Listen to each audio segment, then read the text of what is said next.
Hey there, and welcome to Crime for Sleep. I know you're having trouble falling asleep, so let me keep you company with true crime stories from around the world. Before we dive in, I'm curious, where did you first hear this one? If you enjoy these stories, don't forget to like, comment, and subscribe. Now get comfortable, and let's get into tonight's case. Story 1. I assured them I hadn't touched anything. The room was dim, shadows from the lampshade casting uncertain shapes on the walls. My shoes left a trail in the fine dust that had settled long before any of us arrived. The air was thick, tinged with the aroma of spilled wine, faint but unmistakable. Each step I took seemed to echo longer than it should, ricocheting off the barren walls. The desk's surface was smooth, too smooth, as if recently wiped clean except for the one sticky spot I couldn't ignore. My fingertips itched with the memory of what they'd found. A clock ticked unevenly behind me, whispering doubts. I didn't mention the drawer that gaped open, nor the smudges that didn't align, but the impression of my palm was still warm on the wood. The detective's pen scratched against her notepad with mechanical precision. She asked me to repeat what I'd seen when I first entered. I told her about the overturned chair, the scattered papers, the way the curtains hung askew as if someone had brushed against them in haste. But I didn't tell her about the photograph tucked beneath the blotter, its corner visible like a secret begging to be discovered. My statement felt hollow even as I spoke it. The words arranged themselves in neat, logical sequences that bore little resemblance to the chaos I'd actually experienced. How could I explain the way the silence had weight, pressing against my eardrums until I thought they might burst? How could I describe the certainty that someone had been watching me from the doorway, even though I never turned to look? She asked if I knew the victim well. I hesitated.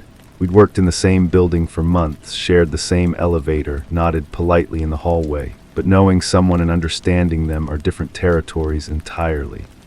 I noticed things about her, small details that accumulate like sediment. The way she always wore gloves, even in warm weather.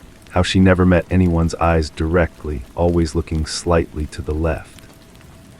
The careful distance she maintained from everyone, as if proximity itself posed a threat. The detective's questions grew more specific. Had I noticed any unusual behavior recently? Any changes in routine? I found myself constructing answers from fragments of memory that might or might not be reliable. There was the morning she'd arrived later than usual, her hair damp from rain that hadn't fallen. The afternoon I'd seen her in the parking lot, standing beside a car that wasn't hers, speaking to someone I couldn't see through the tinted windows. But these observations felt contaminated now, colored by knowledge of what had happened. Memory has a way of reshaping itself to accommodate new information, and I couldn't trust what I thought I remembered versus what I was remembering now. The room where they found her had been locked from the inside. This detail circulated through our conversations like smoke, impossible to grasp but impossible to ignore. The building's security footage showed her entering alone that evening, but the cameras in the hallway had malfunctioned just before midnight. A convenient coincidence that felt too deliberate to be accidental. I kept returning to that desk, to the warmth of the wood beneath my palm. The sensation lingered like a burn, and I found myself pressing my hand against cold surfaces throughout the day, trying to erase it. But the memory persisted, along with the troubling certainty that I'd touched something I shouldn't have. The wine smell bothered me most. It was too specific, too deliberate. She didn't drink, at least not that anyone knew. Her desk drawers contained only tea bags and antacids, the modest provisions of someone who treated her body like a temple requiring careful maintenance. Yet the scent of wine permeated everything, sweet and cloying, like communion gone wrong. I began to notice inconsistencies in what people told the investigators. The security guard claimed he'd done his rounds every hour, but I'd seen him asleep at his desk on multiple occasions. The cleaning woman insisted she'd finished the 6th floor by 9, yet I'd heard the vacuum running well past 10. Small lies, perhaps, or simple confusion, but they accumulated like evidence of something larger. My own certainty began to erode. Had I really seen her car in the parking lot that afternoon, or had I confused it with someone else's? The memory felt solid when I first recalled it, but repeated examination revealed cracks. The color seemed wrong when I thought about it carefully. The license plate number I thought I'd memorized didn't match any records. The photograph beneath the blotter haunted me. I'd glimpsed it for only a moment before the detective arrived, but the image had seared itself into my consciousness. Two figures standing close together, their faces turned away from the camera. One wore gloves, the same type she always wore. The other was partially obscured by shadow, but something about their posture suggested familiarity, intimacy even. I considered mentioning it to the investigators, but the moment passed, then another, until acknowledging it would require explaining why I'd waited. The secret grew heavier with each passing hour, transforming from oversight to complicity. Sleep became elusive. I found myself replaying that evening, trying to reconstruct the sequence of events with forensic precision. I'd stayed late to finish a report, the building gradually emptying around me until only the essential sounds remained. The hum of ventilation systems, the distant rumble of traffic, the occasional creak of settling infrastructure. I remembered hearing footsteps in the hallway around 11, but I couldn't be certain they belonged to her. The rhythm was different somehow, more hesitant than her usual purposeful stride. Or perhaps I was imposing significance on ordinary sounds, the way grief makes us search for meaning in coincidence. The locked door troubled everyone. The investigators examined the mechanism repeatedly, testing the bolt, checking for signs of tampering. But the lock was solid, old-fashioned, the type that required a key from both sides. Her keys were found in her purse, undisturbed beside her chair. Suicide seemed the obvious conclusion, but it didn't explain the wine or the photograph or the careful arrangement of papers on her desk. Everything was too neat, too considered. Even in desperation, she'd maintained the meticulous organization that characterized her life. I started avoiding the 6th floor, taking stairs instead of the elevator to bypass that hallway entirely. But the building's geometry worked against me, forcing encounters with the scene of investigation. Yellow tape blocked the doorway to her office, but I could still see inside, could still smell that faint sweetness that seemed to emanate from the walls themselves. Other employees shared their theories in whispered conversations by the coffee machine. Financial troubles, they suggested, or a secret relationship gone wrong. Someone mentioned seeing her with a man at a restaurant across town, but the details were vague, third-hand information that might have been wishful thinking disguised as insight. I said nothing about the photograph. The weight of that silence grew unbearable, but confessing would require admitting I'd withheld evidence, that my initial statement had been incomplete. The lie had taken root, growing more complex with each passing day. The detective called me back for a second interview. Her questions were sharper this time, more focused. She asked about my relationship with the victim, whether we'd ever socialized outside work, if I'd noticed anyone paying particular attention to her. I answered honestly, but honesty felt inadequate when the truth itself was so uncertain. She showed me security footage from the parking lot, asking if I recognized the cars, the people coming and going. The images were grainy, distorted by poor lighting and cheap cameras. I watched myself leaving the building that night, my figure small and indistinct on the screen. But there was something wrong with the timestamp, a gap that didn't align with my memory of events. The investigation stalled. Without clear evidence of foul play, the case drifted toward an inevitable conclusion. The locked room, the missing motive, the absence of obvious suspects, all pointed toward a tragedy that was ultimately private, incomprehensible to outside observation.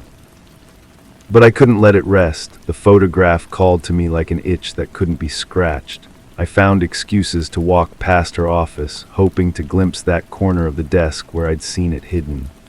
The yellow tape remained, but the room beyond looked different somehow, as if it had been subtly rearranged. One evening I stayed late again, waiting until the building emptied. The security guard was predictably asleep, his head tilted back in his chair, mouth open. I climbed the stairs to the 6th floor, my footsteps muffled by worn carpet that absorbed sound like a confession. The tape had been moved, not removed, but shifted enough to allow entry for someone who didn't mind bending rules. I slipped inside, my heart hammering against my ribs. The desk looked exactly as I remembered it, smooth and clean except for that one sticky spot that had never been properly wiped away. I lifted the blotter carefully, expecting to find the photograph waiting beneath, but there was nothing, only the scarred wood of the desktop and a faint outline where something rectangular had rested for a long time. The absence felt more significant than the presence would have been. Someone had been here before me, someone who knew what to look for and where to find it. The realization settled over me like cold water, bringing with it the understanding that I was not the only one keeping secrets. The wine smell was stronger now, or perhaps my senses had sharpened in the darkness. I followed it to a small cabinet I hadn't noticed before, tucked behind the filing system. The door was ajar, revealing a bottle of red wine half empty in 2 glasses. One bore the faint impression of lipstick, a shade I didn't recognize. My hands trembled as I backed away from the cabinet. The room felt smaller suddenly, the shadows deeper. I had the distinct impression that I was not alone, that someone was watching from the doorway behind me. But when I turned, there was nothing but empty space and the distant glow of emergency lighting. I left quickly, my footsteps echoing in the stairwell like accusations. The security guard never stirred as I passed his desk, never acknowledged my presence. Outside, the parking lot was empty except for my car, sitting alone beneath a flickering streetlight that cast everything in intermittent darkness. The next morning brought news that the case was being closed. Natural causes, the report would read, though the specific details remained private. The building management sent around a memo about grief counseling and the importance of workplace mental health. Her office would be cleaned out, her belongings returned to family members who lived far away and had never visited. But I knew the truth was more complicated than the official version would suggest. The photograph, the wine, the careful staging of the scene, all pointed to a narrative that would never be officially acknowledged. Someone had been with her that night, someone who had reasons to ensure their presence remained secret. I found myself studying my colleagues with new attention, looking for signs of guilt or knowledge they couldn't quite conceal. The way someone avoided eye contact during meetings or laughed too loudly at inappropriate moments, small tells that might indicate a larger deception. The building felt different now, charged with unspoken secrets. Conversations stopped when I approached, resumed when I passed. I couldn't tell if this was paranoia or perception, whether I was seeing patterns that didn't exist or finally recognizing ones that had always been there. My palm still retained the memory of that warm wood, that moment of contact with something I should never have touched. The sensation had become a constant companion, a reminder that some truths are too dangerous to speak aloud. I carry it with me still, that knowledge of what I found and what I lost, what I said and what I kept hidden. The official story stands unchallenged, but late at night, when the building settles into its familiar creaks and sighs, I wonder about the person in that photograph, the one whose face remained hidden in shadow. I wonder if they think about that evening too, if they remember the taste of wine and the weight of secrets, the careful choreography of deception. Sometimes I catch myself pressing my palm against my desk, feeling for warmth that isn't there, searching for evidence of contact that exists only in memory. The impression fades a little more each day, but it never disappears entirely. Some marks run too deep to erase, some truths too complex to untangle. The case is closed, but the questions remain open, suspended in the space between what we know and what we can prove, between what happened and what we're willing to admit. In that space, all possibilities coexist, all secrets remain viable, all guilt remains unassigned. And my palm grows cold against the wood, but the memory of warmth persists, like evidence of a crime that was never committed, or never discovered, or never quite finished. Story 2. The sun dipped behind a veil of clouds, casting a muted glow across the living room. The air was thick with the scent of fresh varnish, as if the wooden floor had just been polished for the first time in years. But the stillness was unnerving. The only sound was the gentle tick of a distant metronome, counting time like a heartbeat. Everything appeared meticulously arranged except for the corner bookshelf, slightly ajar, revealing an empty void behind the rows of neatly stacked books. As I stepped closer, the air shifted, a chill prickling my skin, and I knew I wasn't alone in the quiet. I had always wondered what lay behind those books. The question had been growing inside me for weeks, maybe longer. There's something about a house that settles into your bones, something that whispers of secrets kept in plain sight. The bookshelf had been moved, not dramatically, just enough to create that narrow gap, that slice of darkness that seemed to breathe with its own rhythm. The metronome continued its patient counting from somewhere deeper in the house. I couldn't recall when it had started, only that it had become part of the silence, marking moments that felt suspended between certainty and doubt. The varnish smell was stronger now, almost medicinal, coating the back of my throat with each careful breath. When did the suspicion first take root? Perhaps it was the way footsteps echoed differently in certain rooms, or how conversations seemed to pause mid-sentence when I entered. The house itself had become a participant in something I couldn't quite name. Each morning brought the same arrangement of furniture, the same careful positioning of objects, yet something always felt slightly displaced, as if the night had rearranged invisible boundaries. The bookshelf had been perfectly aligned before. I remember running my fingers along its edge, noting how flush it sat against the wall. The books themselves were an odd collection, titles I'd never seen anyone read, spines that seemed too pristine for genuine use. They felt more like props in a stage set, carefully chosen for their appearance rather than their content. Behind that gap, the darkness seemed deeper than it should have been. The wall couldn't extend that far back, yet the void suggested something more substantial than mere space between studs and plaster. I pressed my ear to the opening, listening for sounds that might explain the displacement, but found only the echo of my own breathing and that persistent metronome, now seeming to come from multiple directions at once. The varnish scent grew stronger as evening approached. Someone had been working while I was away, refreshing surfaces that already gleamed with recent attention. The care was almost obsessive, each board treated as if it held particular significance. I found myself wondering who had access, who moved through these rooms with such deliberate precision. There were other signs, subtle rearrangements that spoke of presence without announcement. A chair positioned at a slightly different angle, a lamp shade turned just enough to alter the pattern of shadows on the wall. These weren't random changes, but seemed purposeful, as if someone were fine-tuning the atmosphere for reasons I couldn't grasp.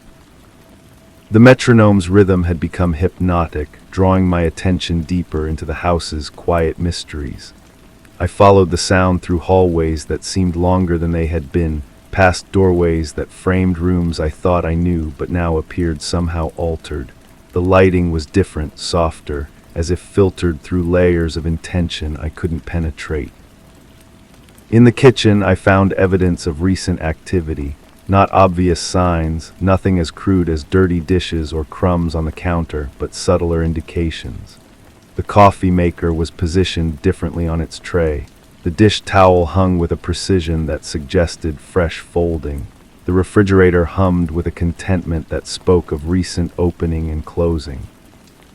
Someone had been here, moving through my space with an intimacy that suggested familiarity. They knew where things belonged, how to maintain the appearance of undisturbed order while leaving traces of their presence for those who knew how to look. The realization settled over me like a second skin, uncomfortable but somehow expected. I returned to the living room, to that gap behind the bookshelf that had started this exploration. The metronome's counting seemed louder now, more insistent, as if marking time toward some predetermined moment. The varnish smell had evolved, taking on undertones that reminded me of something I couldn't quite place, something that belonged to memory rather than immediate sensation. The books themselves deserved closer examination. I pulled one from the shelf, noting how it slid free without disturbing its neighbors, as if the arrangement had been designed for easy access. The pages felt wrong somehow, too stiff or too soft, as if they'd been handled in ways that changed their essential nature. The text was familiar yet strange, words I recognized arranged in patterns that didn't quite make sense. Behind the books, the void seemed to pulse with its own life. I could feel air moving, not the random circulation of a house settling into evening, but something more deliberate, as if the space were breathing with conscious intention. The darkness wasn't empty, but full of possibility, pregnant with explanations that remained just out of reach.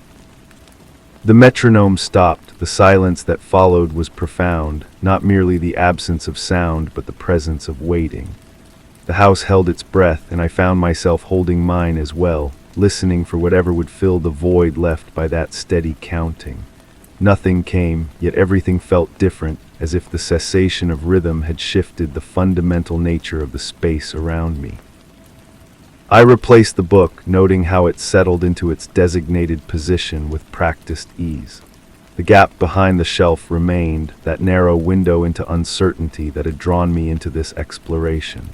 The varnish smell was fading now, leaving behind only the memory of recent care and attention, of hands that had worked these surfaces with purposes I could only imagine. The sun had disappeared completely, leaving the room bathed in the artificial glow of carefully positioned lamps. The arrangement of light and shadow felt intentional, designed to create specific moods and conceal particular details. I found myself wondering how long this choreography had been in place, how many evenings I'd moved through these patterns without recognizing their deliberate nature. Standing before the bookshelf, I could feel the presence more clearly now, not threatening exactly, but undeniably there, watching from the spaces between certainty and doubt. The gap seemed to widen as I stared into it, revealing depths that shouldn't have existed in the architecture of a conventional wall. The darkness breathed with patient rhythm, waiting for recognition or acknowledgement, or perhaps simply acceptance. The metronome resumed its counting, softer now but somehow more present, as if it had moved closer while the silence held sway. The sound seemed to come from behind the books, from that void that defied reasonable explanation, marking time in a space that existed parallel to the one I thought I understood. I reached toward the gap, my fingers probing the edges of what should have been solid wall. The surface felt different than expected, smoother and warmer, as if it had been shaped by contact rather than construction. The darkness seemed to welcome my touch, drawing my hand deeper into its embrace with a gentleness that spoke of long familiarity. The varnish smell returned, stronger and more complex, carrying undertones of wood and care and something else, something that belonged to the person who had been moving through my space with such careful attention. The scent was almost personal, as intimate as breath or skin, suggesting a presence that went beyond mere trespass into something more profound. As my fingers explored the void behind the books, I felt the texture of surfaces that shouldn't have existed, shapes that belonged to furniture or fixtures arranged in the hidden space. The metronome's counting grew more insistent, as if marking the rhythm of discovery, measuring the distance between ignorance and understanding. The house around me seemed to shift, walls breathing with the patience of stone and wood that had witnessed more than I could imagine. The careful arrangements, the subtle displacements, the persistent scent of fresh varnish, all of it suddenly felt like preparation for this moment, this recognition of presence that had been waiting for acknowledgement. I withdrew my hand from the gap, but the sensation lingered, the memory of contact with something that existed in the spaces between what I thought I knew and what actually was. The bookshelf stood slightly ajar, revealing that empty void behind the rows of neatly stacked books, but now I understood it wasn't empty at all. It was full of possibility, pregnant with explanations that danced just beyond the reach of certainty. The metronome continued its patient counting, marking time like a heartbeat in the gathering darkness. The air remained thick with the scent of fresh varnish, as if the wooden floor had just been polished for purposes I was only beginning to comprehend. Everything appeared meticulously arranged, but I knew now that the arrangement was more complex than mere furniture and light, extending into dimensions of intention and presence that transformed the familiar into something altogether more mysterious. As I stepped back from the bookshelf, the air shifted, that same chill prickling my skin, and I understood with absolute clarity that I had never been alone in the quiet. The presence had been there all along, patient and careful, waiting for the moment when recognition would bridge the gap between solitude and company, between the house as I had known it and the house as it actually was. Story 3. The door clicked shut, but the echo whispered back out of sync. A step forward felt like 3 in reverse, each footfall trailing an indecipherable rhythm. Dust hung in the air as if suspended, coating surfaces that had been clear seconds before. The walls shifted slightly, the paint patterns bending and folding like a deck of cards shuffled by unseen hands. I glanced at the mantel. The clock hands paused at a time that felt just out of reach, a time I swear I had already lived today.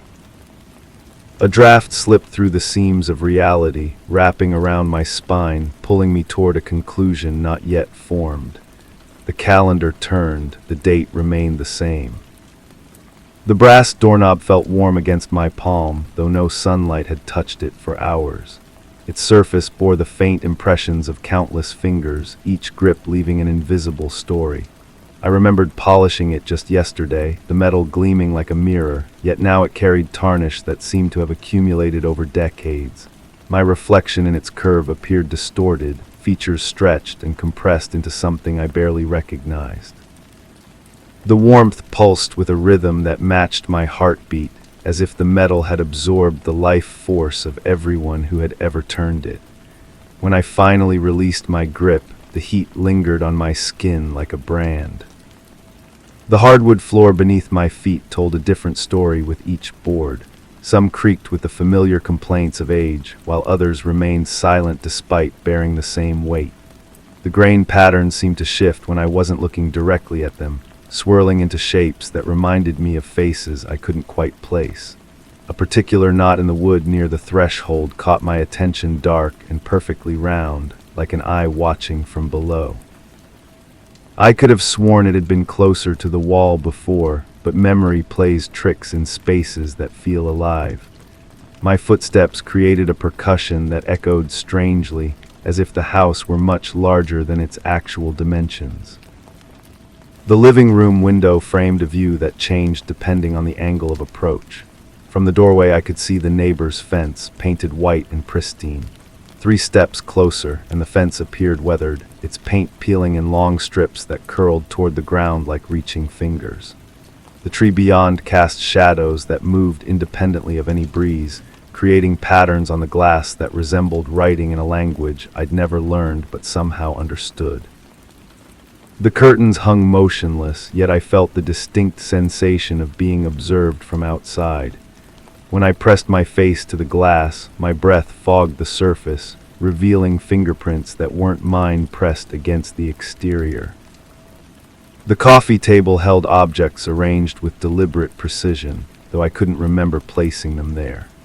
A magazine lay open to an article about memory disorders, its pages yellowed at the edges despite being delivered fresh that morning. The bookmark, a thin slip of paper with nothing written on it, marked a page I'd never read, yet the words felt familiar as my eyes scanned the text. A coffee cup sat beside it, still warm, containing liquid that had gone cold hours ago. The contradiction made my stomach tighten.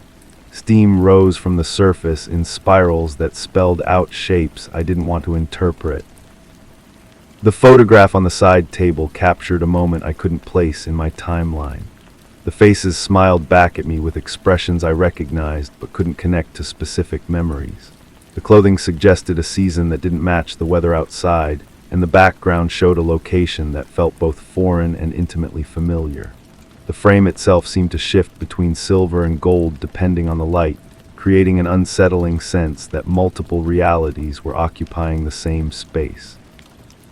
When I picked it up for a closer look, the glass felt ice cold, and my reflection appeared superimposed over the captured faces like a ghost haunting its own past. The bookshelf stood against the far wall, its contents organized in a system that defied logic. Books I'd never purchased sat spine to spine with volumes I'd owned for years.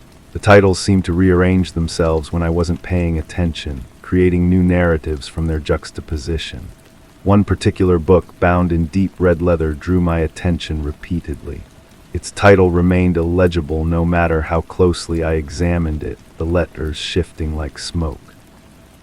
When I pulled it from the shelf, it fell open to a page that contained my own handwriting, describing events I had no memory of recording. The ink appeared fresh, still wet to the touch. The fireplace dominated the room with its cold, empty mouth. Ashes from the last fire had been cleaned away, yet I could still smell smoke clinging to the brick. The mantelpiece displayed a collection of items that seemed to multiply each time I looked away. Candles that had never been lit showed signs of burning. A small ceramic figurine faced a different direction every time I noticed it, as if it were slowly turning to watch me move through the room. The mirror above reflected everything accurately except my own image, which appeared slightly delayed, following my movements like an echo made visible. The carpet beneath the coffee table bore stains that formed patterns too deliberate to be accidental. The colors had faded in some places while remaining vibrant in others, creating a map of sorts across the floor. I found myself tracing the shapes with my eyes, following pathways that led to corners where shadows gathered more densely than physics should allow. The texture felt different under my feet in those areas, softer, as if the foundation beneath had given way slightly. When I knelt to examine the patterns more closely, they seemed to pulse with a life of their own.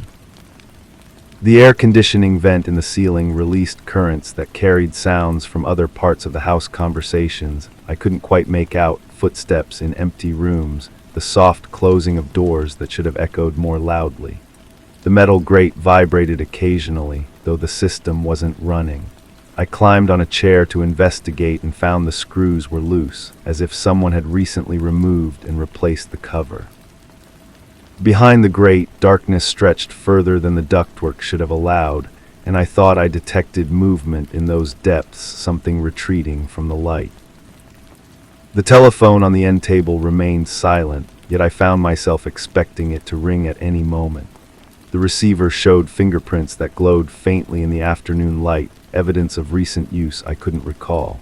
The cord was twisted in a complex pattern that would have required deliberate manipulation, yet it had been straight when I'd last noticed it. When I lifted the handset to check for a dial tone, I heard instead a soft breathing that matched my own rhythm perfectly. The sound continued even when I held my breath, creating a disturbing harmony that made my skin crawl. The light switch by the door bore scratches around its edges, as if it had been operated frantically or with unsteady hands. The plastic plate was slightly askew, revealing gaps where darkness seemed to seep through. When I adjusted it, the entire wall felt insubstantial, as if it were merely a facade hiding something larger behind it. The switch itself offered unusual resistance when I tested it, clicking with a sound that was both too sharp and too muffled. The overhead light responded with a slight delay, and its illumination cast shadows that fell in the wrong directions. The couch cushions held impressions that didn't match my body shape or weight. The fabric was warm in spots where no one had been sitting, and cool where I had just risen. One cushion bore a slight depression in the exact center, perfectly round and deep enough to suggest someone had been sitting there for hours. When I pressed my hand into the space, it felt like pushing against something solid yet invisible. The impression remained long after I removed my hand, slowly returning to its original shape with the deliberate patience of memory foam that remembered someone else. The remote control for the television lay where I'd left it, yet its batteries had drained completely despite being new. The plastic casing felt warm, as if it had been in constant use, and several buttons showed wear patterns that suggested frequent pressing of channels I never watched. When I replaced the batteries, the device immediately began cycling through stations on its own, pausing briefly on programs that featured people who looked disturbingly familiar. The volume fluctuated without my input, creating a soundtrack of half-heard voices that seemed to be trying to tell me something important. The small table lamp in the corner flickered with a rhythm that almost resembled Morse code. Its shade had rotated slightly, directing light toward areas of the room I hadn't been examining. The bulb was new, yet it cast the yellowish glow of old incandescent lighting, creating pools of warmth that felt like memories made visible. The base of the lamp vibrated subtly, and when I placed my hand on it, I could feel a pulse that seemed to originate from somewhere deep within the walls themselves.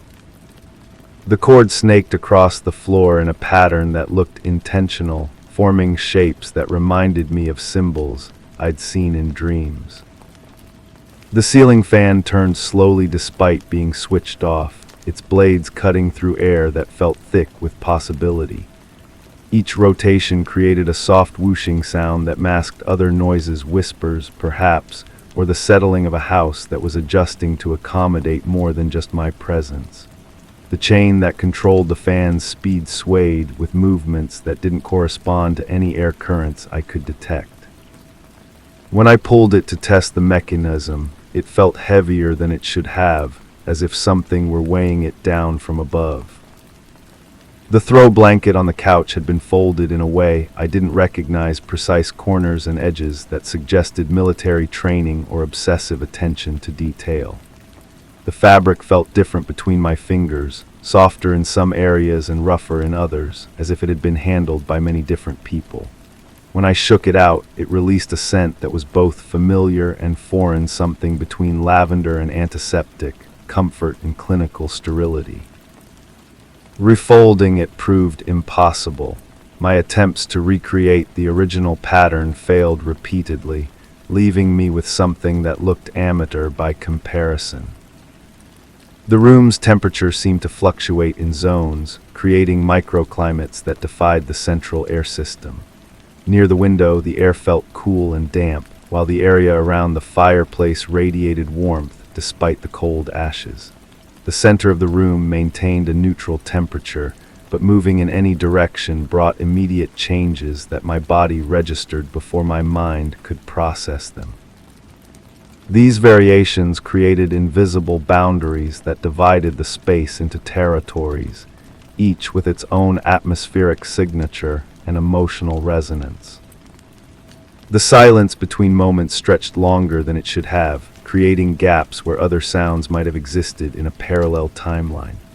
In these pauses, I could almost hear conversations from another time, laughter that belonged to people I'd never met, arguments that had been resolved or abandoned long ago. The quiet felt pregnant with possibility, as if the room were holding its breath, waiting for me to understand something crucial that remained just beyond my comprehension. Each time I thought I'd grasped the meaning, it slipped away like smoke through my fingers. The patterns in the wallpaper began to shift when observed peripherally, transforming from innocent florals into shapes that suggested surveillance eyes hidden among the petals, faces emerging from the shadows between stems. The colors seemed more vivid than they had been that morning, as if someone had adjusted the saturation while I wasn't looking.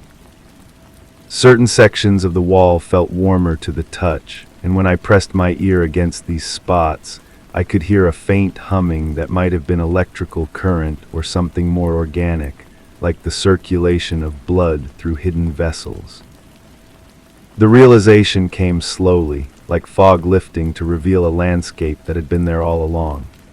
The elements of the room weren't simply objects occupying space, they were components of a larger system, each playing its part in a performance I was only beginning to understand. The warmth, the sounds, the shifting perspectives, they were all symptoms of something that existed in the spaces between certainty and doubt, in the gaps where memory meets reality and finds the fit imperfect.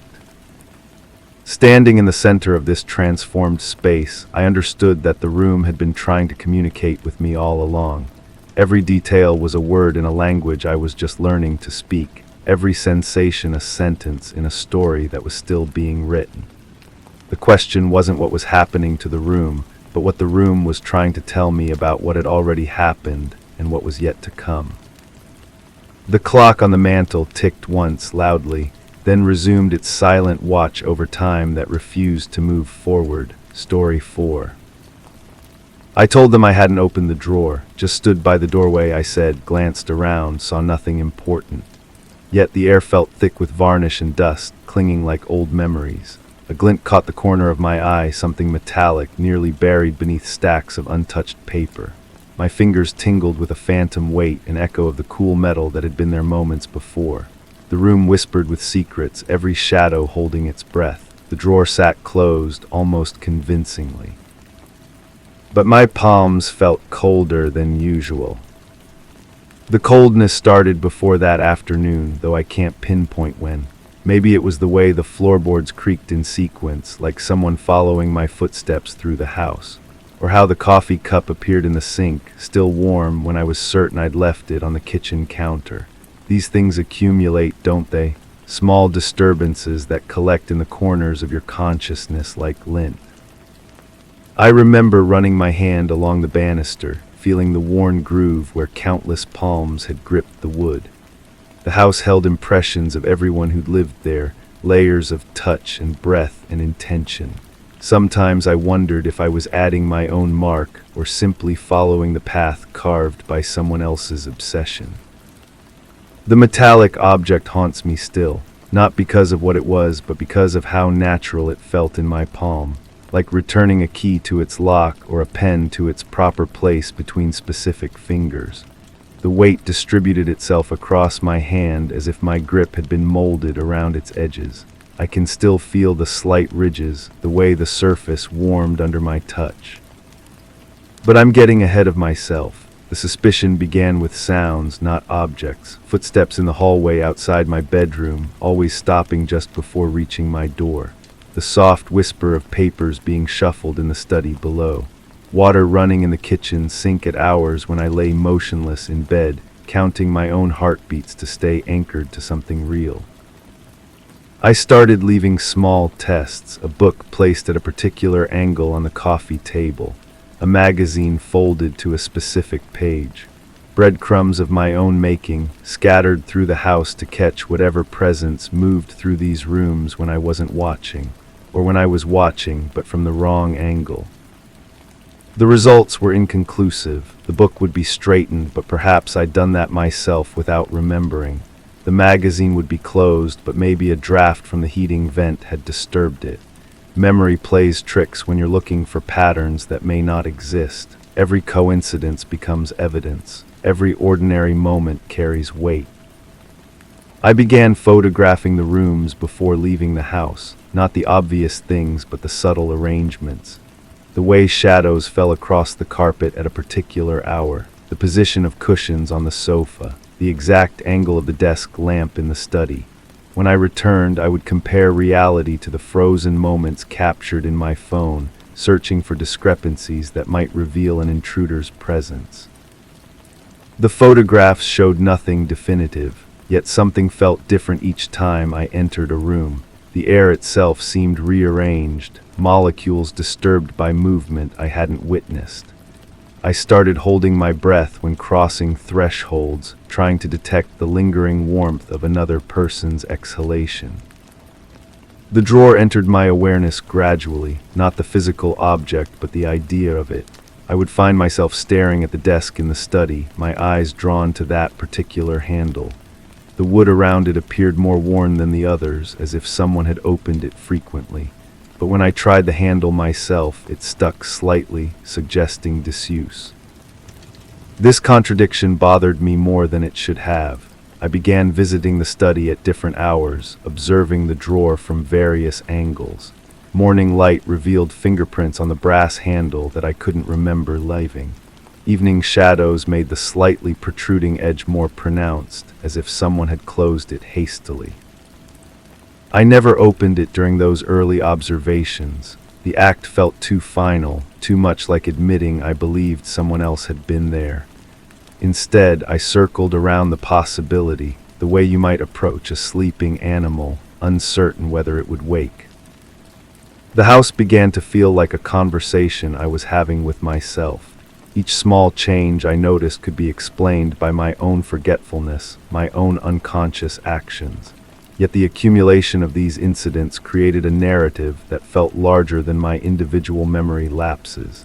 Someone was responding to my presence, adjusting their behavior to mirror my routines. I started varying my schedule, leaving at unexpected times, returning through different entrances. If someone was sharing this space, I wanted to catch them in the act of existing, but the house adapted to my changes with uncanny precision. The disturbances shifted to match my new patterns, always staying one step ahead of my surveillance. The metallic object appeared on a Tuesday, though I didn't notice it immediately. I was focused on the papers scattered across the desk surface, looking for evidence that someone had been reading through my documents. Bank statements, insurance forms, correspondence with lawyers about the estate. Nothing particularly sensitive, but the kind of information that reveals the shape of a life. When I finally saw the glint beneath the papers, my first instinct was recognition rather than surprise. As if I'd been expecting to find something there, and this particular object fulfilled that expectation perfectly. I lifted the papers carefully, revealing the metallic surface inch by inch, savoring the moment of discovery. It was smaller than I'd anticipated, yet heavier. The kind of weight that suggests density, importance, purpose. I picked it up without hesitation, my fingers finding their proper position automatically. The surface was neither warm nor cold, but seemed to match my body temperature exactly, as if it had been waiting for my touch. I held it for several minutes, turning it over in my palm, feeling its edges and contours. There was something familiar about its shape, though I couldn't place the memory, like recognizing a face you've seen in dreams or hearing a melody you've hummed without knowing its source. The drawer remained closed throughout this examination. I was so focused on the object itself that I forgot to wonder how it had arrived on the desk. Only later, when I was replacing the papers in their original positions, did I notice that the drawer sat slightly ajar. Not enough to be obvious, but sufficient to suggest recent opening. I should have looked inside then. The logical next step would have been to pull the drawer open to see what else might be hidden there, but something held me back. Perhaps the fear that I would find it empty, which would raise questions about where the metallic object had been stored. Or perhaps the fear that I would find it full, which would confirm that someone else had been using this space. Instead, I pushed the drawer firmly closed and left the study. The metallic object remained in my pocket, a constant presence against my hip. Its weight shifted as I moved through the house, a reminder of the moment when the abstract suspicion had crystallized into something tangible. I began carrying it everywhere, not consciously at first, but I would reach into my pocket and find it there, as if my hand knew where to look. The sensation became comforting, a physical anchor in a house that seemed to shift around me when I wasn't paying attention. The object's presence changed my relationship with the space. I moved more quietly, more deliberately, as if I were the intruder now. My footsteps sounded different on the floorboards, more purposeful. I caught myself listening for responses, for echoes of movement in other rooms. But the house had grown silent. The mysterious sounds that had driven my initial suspicion seemed to have stopped. No more footsteps in the hallway, no more papers rustling in empty rooms. The sudden quiet was more unsettling than the disturbances had been. At least the sounds had suggested a presence, a logic behind the changes I noticed. Silence suggested absence, but absence of what? I started opening the drawer regularly, compulsively. Each time I found it empty except for a few paper clips and rubber bands, the detritus of an office long abandoned. but the drawer's interior showed signs of recent use. The dust patterns were disturbed, and the bottom showed faint impressions where objects had rested. I began measuring these impressions, tracing their outlines with my finger. Some were rectangular, like books or boxes. Others were circular, suggesting containers or tools. One impression matched the metallic object perfectly, confirming what I already knew but hadn't wanted to admit. It had been stored here, waiting for me to find it. The question became not whether someone else had access to the house, but whether that someone was still present. The cessation of mysterious sounds could mean they had left, their purpose completed with my discovery of the object, or it could mean they had become more careful, more aware of my surveillance. I installed a small camera in the study, hidden among the books on the shelf facing the desk. The device was motion activated, designed to capture any activity in the room during my absence. For 3 days it recorded nothing but dust motes floating in shafts of sunlight, the slow progression of shadows across the floor. On the 4th day the camera malfunctioned, not dramatically but subtly. The timestamp showed gaps, moments when the recording had paused and resumed without apparent cause. During these gaps, the room's appearance remained unchanged, but something felt different about the light, the way objects cast shadows. I reviewed the footage obsessively, frame by frame, looking for any detail that might explain the interruptions. The desk appeared identical before and after each gap. The drawer remained closed. The papers lay in the same positions. Yet my instinct insisted that someone had been there, had moved through the frame during those missing moments. The metallic object grew warmer in my pocket as I watched the footage. Not uncomfortably warm, but noticeably different from its usual neutral temperature. I took it out and placed it on the desk, directly in the spot where I'd originally found it. The weight of it seemed to anchor the room, to make the space feel more solid and real. I left it there overnight, curious to see if its presence would trigger any activity. The camera recorded nothing unusual, but when I returned the next morning, the object had moved slightly. Not dramatically, just shifted a few inches to the right, as if someone had picked it up and replaced it imprecisely. This small displacement felt more significant than all the previous disturbances combined. It suggested not just presence, but interaction. Someone else had touched the object, had felt its weight and texture, had experienced the same strange familiarity I'd felt when I first picked it up. I began leaving it in different locations throughout the house, using it as a kind of bait. On the kitchen counter, the living room mantel, the bedroom nightstand. Each morning I would find it moved, never far from its original position, but clearly handled by someone other than myself. The pattern became a ritual, a form of communication without words. I would place the object somewhere meaningful, and overnight it would be relocated to somewhere equally significant. From the kitchen counter to the windowsill above the sink, from the mantel to the bookshelf beside the fireplace. Each new position seemed to respond to my choice, as if we were having a conversation through the movement of this single metallic piece. I stopped trying to catch the person responsible. The game itself had become more interesting than its resolution. We were sharing the house now, 2 presences orbiting around this small object, using it to acknowledge each other without direct confrontation. The drawer remained central to our interaction. No matter where I left the object, it would eventually return there, as if the drawer were its natural resting place. I began to think of it as a kind of mailbox, a neutral territory where we could exchange our silent messages.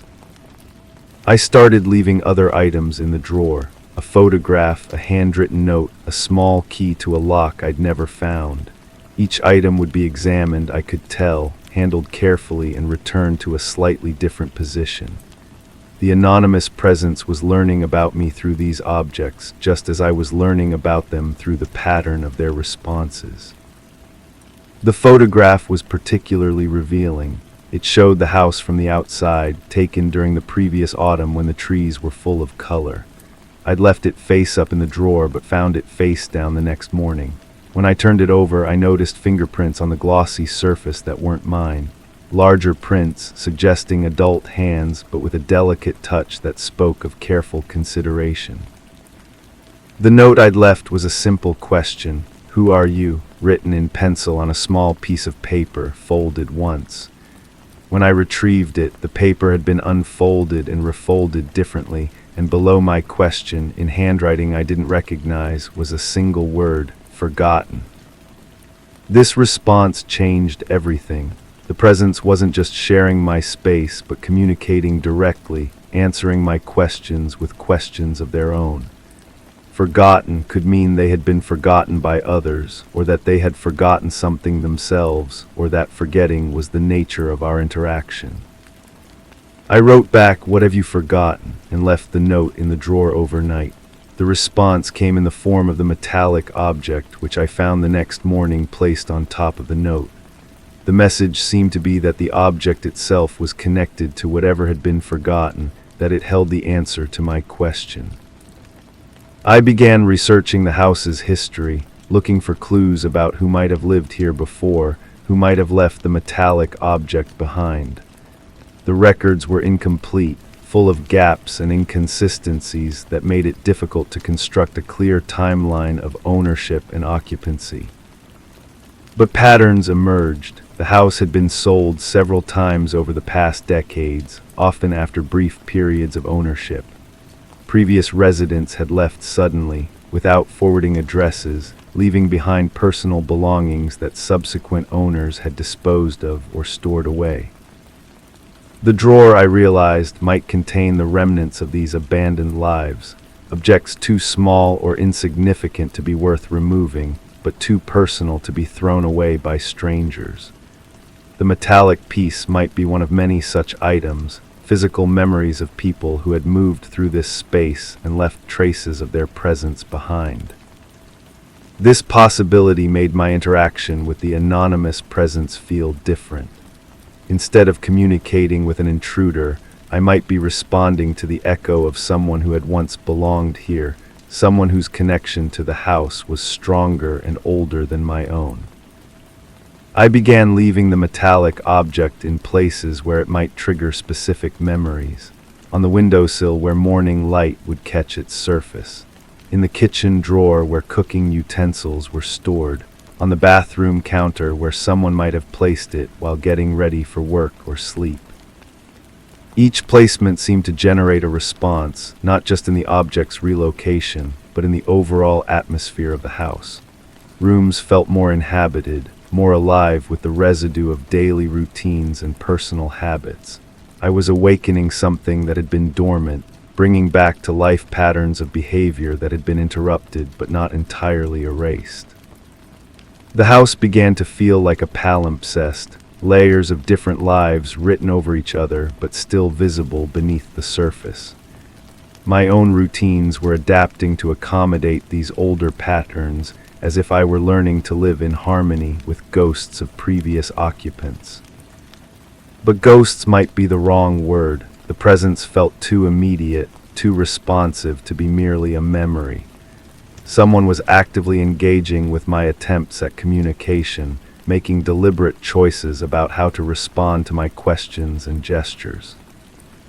I started staying up late, sitting quietly in the study, waiting to catch a glimpse of whoever was moving through the house during the hours when I usually slept. But the activity seemed to pause when I was actively watching, as if my attention itself was enough to interrupt the process. Only when I relaxed my vigilance, when I let my mind wander or my eyes lose focus, would I catch peripheral movements, sounds that stopped just as I turned to identify their source. The presence was shy, perhaps, or respectful of my space, unwilling to reveal itself fully while I was actively seeking it. I began pretending to sleep, lying still in bed while listening for sounds in other parts of the house. This approach was more successful. I could hear footsteps moving carefully through the hallway, the soft sound of the study door opening and closing, the whisper of papers being moved on the desk surface. But I never left my bed to investigate. Something about the careful quietness of these sounds made me reluctant to interrupt them. Whoever was moving through the house was being considerate of my rest, trying not to disturb me while going about their business. It seemed only fair to extend the same courtesy. The metallic object became our primary means of communication. I would pose questions by placing it in locations that suggested specific inquiries, and receive answers through its relocation to spots that provided context or clarification. When I placed it on a map spread across the kitchen table, it was moved to a location several states away, suggesting that the presence had connections to other places, other times. When I left it beside a calendar, it was relocated to sit on top of a particular date, though the significance of that date remained unclear to me. These exchanges created a sense of intimacy that surprised me. I was learning about someone's life through the accumulation of small gestures and preferences, the way you might come to know a neighbor through observing their daily routines from a distance. But I was also revealing myself through the same process. My choice of questions, the locations where I placed the object, the items I left in the drawer, all of these communicated information about my interests, my fears, my understanding of our situation. We were becoming known to each other without ever meeting directly, building a relationship based on inference and interpretation rather than conversation and explanation. It was perhaps the most honest form of communication I'd ever experienced, stripped of the usual social conventions that can obscure as much as they reveal. The drawer remained our central meeting place, the neutral ground where our most direct exchanges occurred. I began to think of it as sacred space, a small altar where we left offerings for each other, tokens of attention and curiosity. I would approach it with a sense of ceremony, aware that I was participating in something larger than my individual curiosity. The act of opening the drawer had become a ritual, a moment of connection with whatever presence shared this space with me. But rituals can become compulsions, and I found myself opening the drawer multiple times throughout the day, checking for new messages, new arrangements of objects, new signs of the ongoing conversation we were having through the movement of small things. The metallic object always returned there eventually, no matter where else our exchanges might lead it temporarily. The drawer was its home, its point of origin, the place where it belonged, and increasingly I felt that I belonged there too, that my own sense of place in the house was anchored to this small space and the mysterious communication it facilitated. I told them I hadn't opened the drawer, but that was only technically true. I had opened it many times, but never in the way they meant, never as an invasion or a violation. Always as a participant in something that had been offered to me, something that required my engagement to continue existing. The metallic object sits there now, waiting for the next exchange, the next question, the next gesture of curiosity or recognition. My palms still feel colder than usual when I approach the desk, not from fear but from anticipation, from the electric possibility of connection across whatever distance or difference separates me from the presence that shares this space. The air still feels thick with varnish and dust, clinging like old memories, but now those memories include my own. The room no longer whispers with secrets, but hums with the ongoing conversation we've built together, one small displacement at a time. The drawer sits closed, but not convincingly anymore. It holds too much meaning now to pretend indifference. And my fingers still tingle with phantom weight, the echo of cool metal that has become as familiar as my own pulse, as necessary as breath. The glint catches my eye again, that same metallic gleam, but now it feels like recognition, like coming home to something that was always meant to be found. Story 5. My fingers brushed against the smooth wood, feeling a warmth that seemed out of place in the cool room. Dust floated lazily in the air, visible only when caught by a stray ray of morning light filtering through drawn curtains. A subtle hum reached my ears, a resonance within the floorboards beneath me that stirred the tiny hairs on my arms. It was as if the ground itself was holding its breath, waiting for something that had eluded my perception. I shifted my weight and the feeling faded, but the sense of something lingering remained heavy in the silence. The house belonged to my aunt, though she hadn't lived here for weeks. The neighbors had called when the mail started piling up, when the newspapers began yellowing on the front steps. I was the closest relative, the one with the spare key, the one who knew where she kept her important papers. But standing in her living room, I realized how little I actually knew about the woman who had raised me after my parents died. The wooden surface beneath my palm was the mantelpiece above her fireplace. Family photographs lined its length, but something about their arrangement troubled me.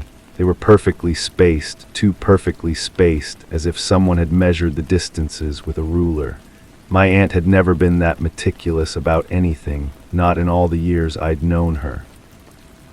I pulled my hand away and noticed the faint outline where another frame had once stood. The wood was darker there, protected from years of sunlight. Whatever photograph had occupied that space was important enough to remove before she left, or before someone else made that decision for her. The detective who had taken the missing person report was young, newer to the job than I was comfortable with. He'd asked the standard questions about her habits, her friends, her mental state. I'd answered honestly that she seemed fine during our last conversation, though now I couldn't remember exactly when that conversation had taken place. The days before her disappearance had blurred together in my memory, a haze of routine interactions that revealed nothing useful. But something nagged at me about that last phone call. Her voice had carried a different quality, a careful precision in how she chose her words. At the time, I'd attributed it to the poor connection on her old landline. Now, walking through rooms that felt simultaneously familiar and foreign, I wondered if she'd been trying to tell me something I'd failed to understand. The kitchen smelled wrong, not spoiled or dirty, but artificially clean, like someone had scrubbed away evidence of normal living. The refrigerator hummed its familiar tune, but when I opened it, I found only condiments and a carton of milk that should have expired weeks ago. The milk looked fresh, smelled fresh. Someone had been maintaining this house, keeping up appearances while she was gone. I checked the garbage disposal, running my fingers along its rubber edges. They came away clean, too clean. The sink gleamed as if it had been professionally detailed. My aunt had never been slovenly, but this level of cleanliness suggested obsession or concealment. Neither possibility comforted me. Her bedroom felt like a museum display of a life interrupted. The bed was made with hospital corners, something my aunt had never done in all the years I'd visited. Her dresser drawers contained clothes folded with mechanical precision, underwear sorted by color, socks paired and arranged by thickness. This wasn't how she lived. Someone else had organized these spaces, someone who understood her belongings but not her habits. The jewelry box on her nightstand played a tinkling melody when opened, the same tune it had played throughout my childhood. But the contents were wrong. Her wedding ring was missing, though she'd worn it every day since my uncle's death. In its place sat a small silver locket I'd never seen before. When I opened it, I found a photograph of a child I didn't recognize, a little girl with dark eyes and a solemn expression. I sat on the edge of the bed, holding the locket up to the window light. The photograph was old, the edges yellowed with age, but the girl looked familiar in a way that made my chest tight. There was something about her expression, a guardedness that reminded me of my own childhood photographs, the ones taken after I'd come to live here. The floorboards creaked beneath my feet as I moved to her closet. Her clothes hung in order by color and season, but at the back, behind her winter coats, I found a cardboard box that hadn't been there during my last visit. Inside were documents, letters, and more photographs. The papers were legal documents, adoption records with names blacked out, court orders with dates that didn't align with the family history I'd been told. My hands trembled as I sorted through the photographs. They showed different children at different ages, but always alone, always with that same guarded expression.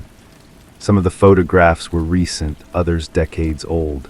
One showed a boy who looked like me at age 8, but I had no memory of when or where it had been taken. A letter near the bottom of the box was addressed to my aunt in handwriting I didn't recognize. The return address had been torn away, but the postmark was recent, from just before she disappeared. The letter was brief, written in careful block letters. "We need to discuss the arrangements. The situation has become complicated. Meet me at the usual place." I read the letter several times, but its meaning remained opaque. What arrangements, what situation, and who was we? My aunt had lived a quiet life, or so I'd believed. She worked at the library, tended her garden, attended church on Sundays.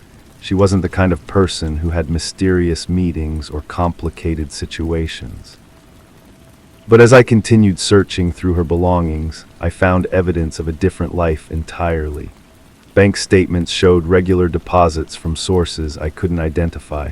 A calendar hidden in her desk drawer contained appointments marked only with initials and times. Phone numbers were written on scraps of paper and tucked between pages of books, numbers that didn't match any of her known contacts. The basement felt colder than the rest of the house, and my footsteps echoed strangely on the concrete floor. She'd always used this space for storage, boxes of Christmas decorations and old furniture covered with sheets. But now I noticed things I'd overlooked before. The washing machine was newer than I remembered, larger and more expensive than someone on a librarian's salary should afford. The floor around it was spotless, scrubbed clean in a way that suggested recent and thorough attention. Behind the water heater, I found another box, this one locked with a small padlock. The key wasn't anywhere obvious, but I remembered my aunt's habit of hiding spare keys in magnetic boxes. I found one attached to the underside of the washing machine, and it fit the padlock perfectly. This box contained money, not a small emergency fund, but stacks of bills in various denominations, more cash than my aunt could have saved from her library job in several lifetimes. Beneath the money were more documents, these with official seals and government letterheads. They referenced programs and services I'd never heard of, payments for residential care and family placement services. My aunt's handwriting appeared on several forms, but the signatures looked different from the ones I remembered. More careful, more deliberate, as if she'd been concentrating hard on forming each letter correctly, or as if someone else had been practicing her signature. I climbed back upstairs with my head spinning, trying to reconcile the woman I'd known with the evidence I was uncovering. The aunt who had raised me was gentle and predictable, someone who read bedtime stories and made pancakes on weekend mornings. But the woman whose house I was searching had been involved in something complex and secretive, something that required large amounts of cash and careful documentation. The living room felt different when I returned to it, as if the furniture had shifted slightly while I was gone. The photographs on the mantelpiece seemed to watch me as I moved around the room, their subjects' eyes following my movements. I picked up one of the frames, a picture of my aunt and me at what I'd always believed was my 8th birthday party. But looking at it now, I noticed details that troubled me.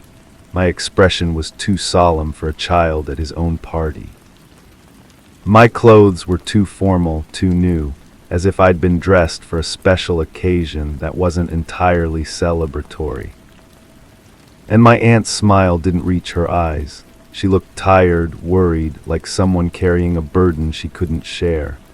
Her hand on my shoulder seemed possessive rather than affectionate, as if she were afraid I might disappear if she let go. I set the photograph back in its place, but my hands were shaking. The memories I'd carried of that day, of the cake and presents and celebration, felt suddenly unreliable. Had I invented those details, or had someone helped me remember the day differently than it actually happened? The phone rang, startling me from my thoughts. The sound was harsh in the silence, and I hesitated before answering. The caller ID showed a number I didn't recognize, but something about it seemed familiar. "Hello. You're there." The voice was male, middle-aged, with an accent I couldn't place. "I was wondering when you'd come looking." "Who was this?" Someone who knew your aunt well, someone who's been waiting for you to find the boxes. My mouth went dry. What do you know about my aunt? Where is she? That's complicated. She's safe for now, but there are people who need to know what you've discovered. People who have been very patient, but whose patience has limits. I don't understand. You will check the kitchen again. Look in the freezer behind the ice cream containers. There's something there she wanted you to find.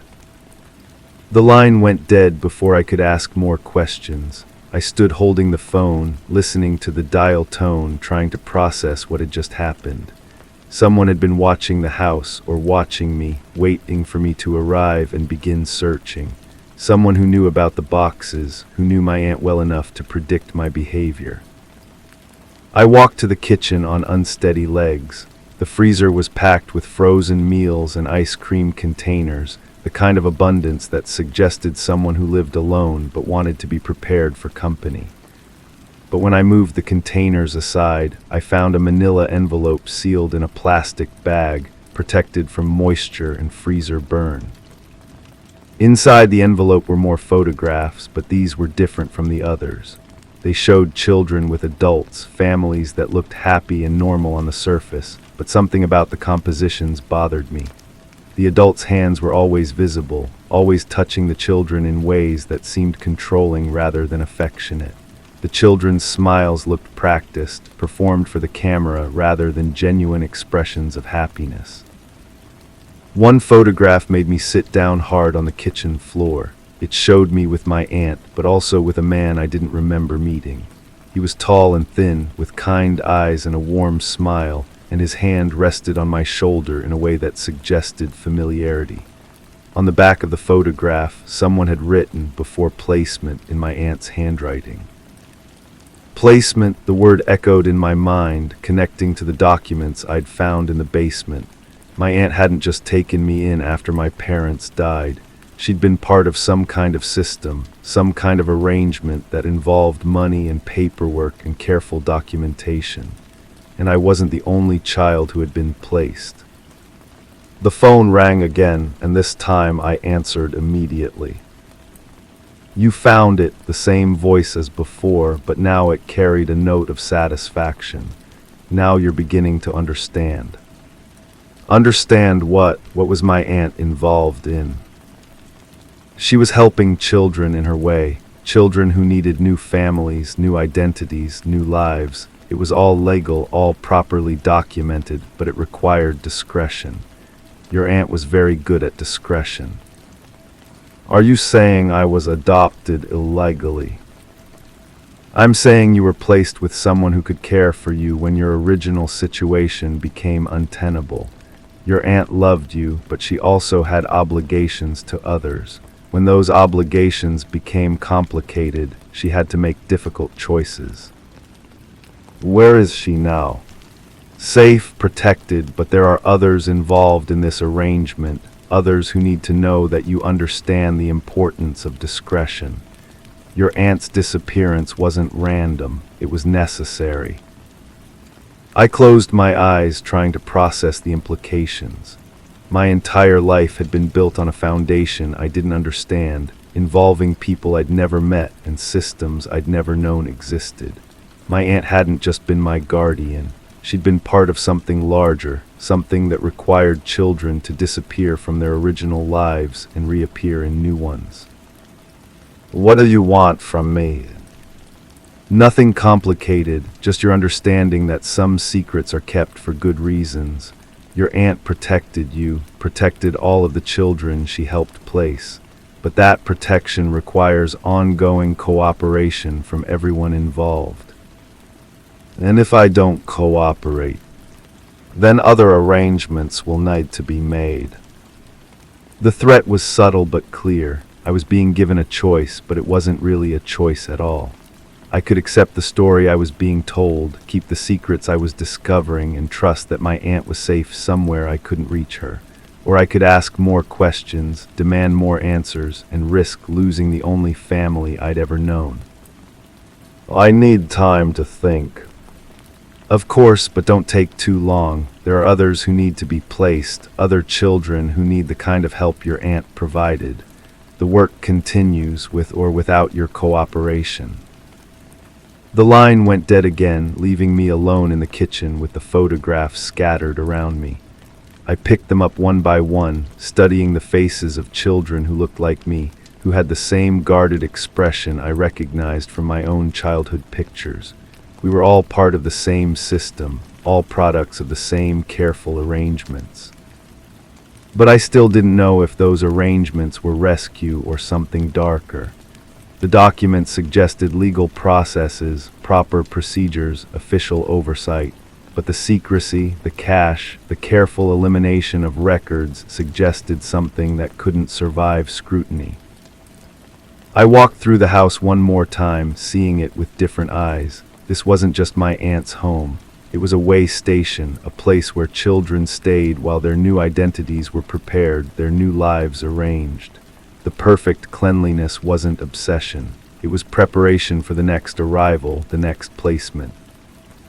The warmth I'd felt in the wooden mantelpiece when I first arrived made sense now. How many children had stood where I stood, running their fingers along that smooth surface while waiting to learn about their new lives? How many had felt the same mixture of fear and hope that I remembered from my early days in this house? I sat in my aunt's chair, the one where she'd read to me when I was young, and tried to decide what I believed about what I'd discovered.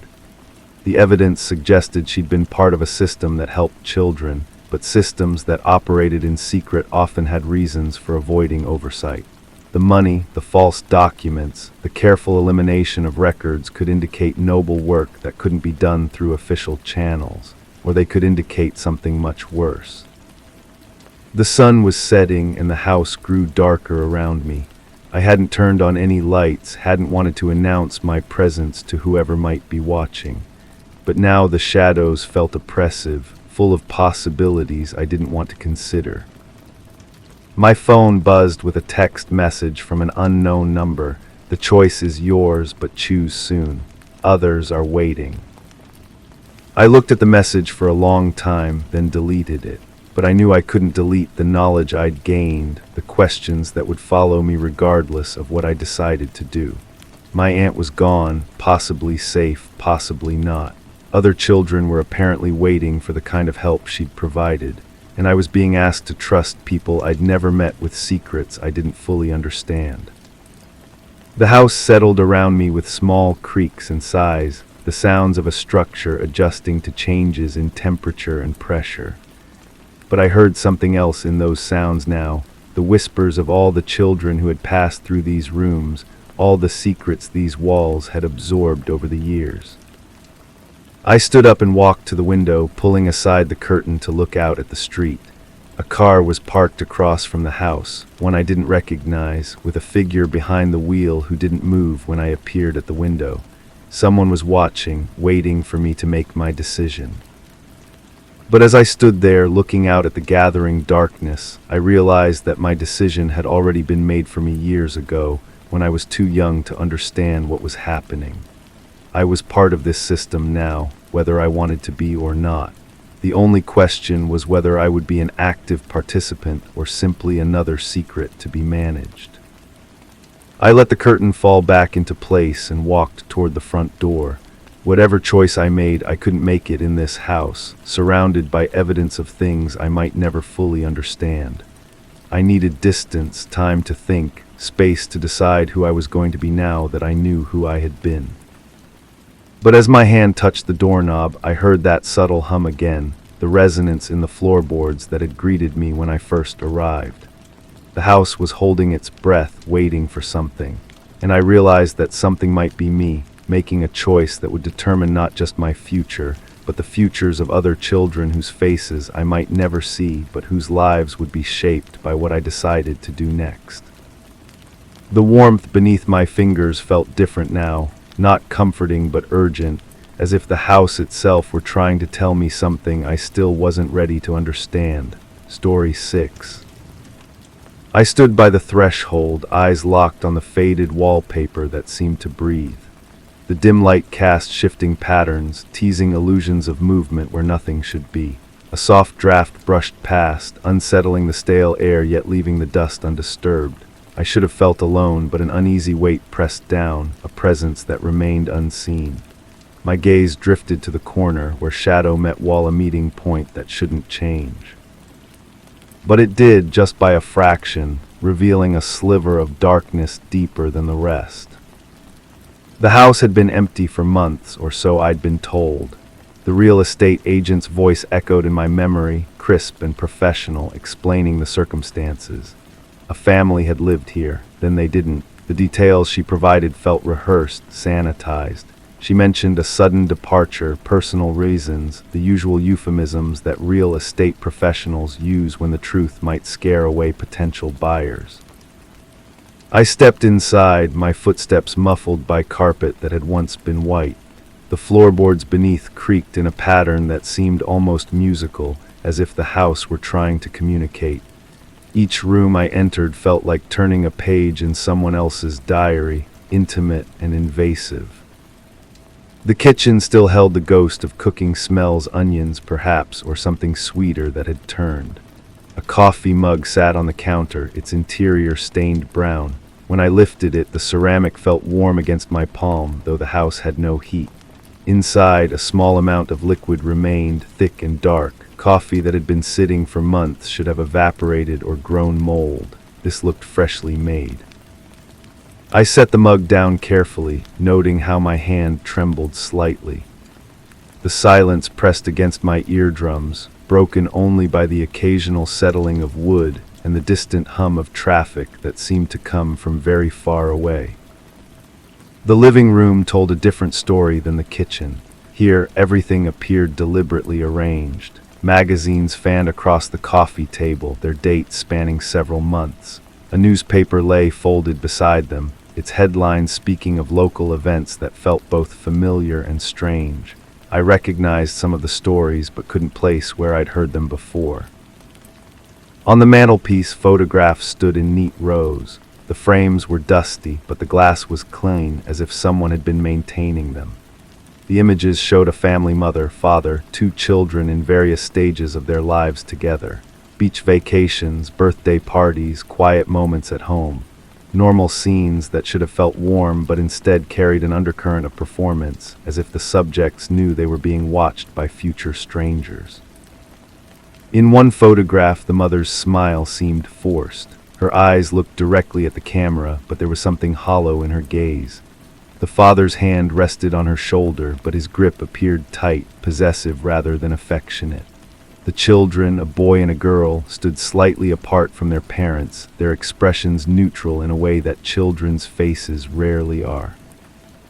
I found myself studying these images longer than I intended, searching for clues in the spaces between smiles, in the positioning of bodies, in the backgrounds that might reveal something the photographer hadn't meant to capture.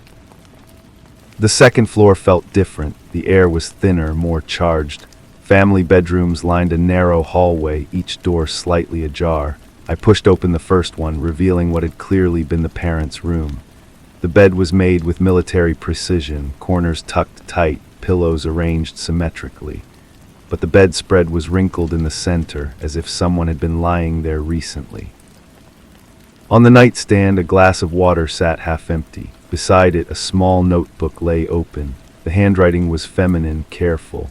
The visible page contained what looked like a list of names, some crossed out, others circled. My own name wasn't there, but I recognized some of the others' neighbors, perhaps, or friends. The pattern of markings suggested some kind of system, a code I couldn't decipher. The children's rooms were more disturbing in their normalcy. Toys arranged on shelves, books stacked neatly, beds made but not quite as perfectly as their parents'. In the girls' room, a dollhouse sat in the corner, its tiny furniture arranged to mirror the real house around me.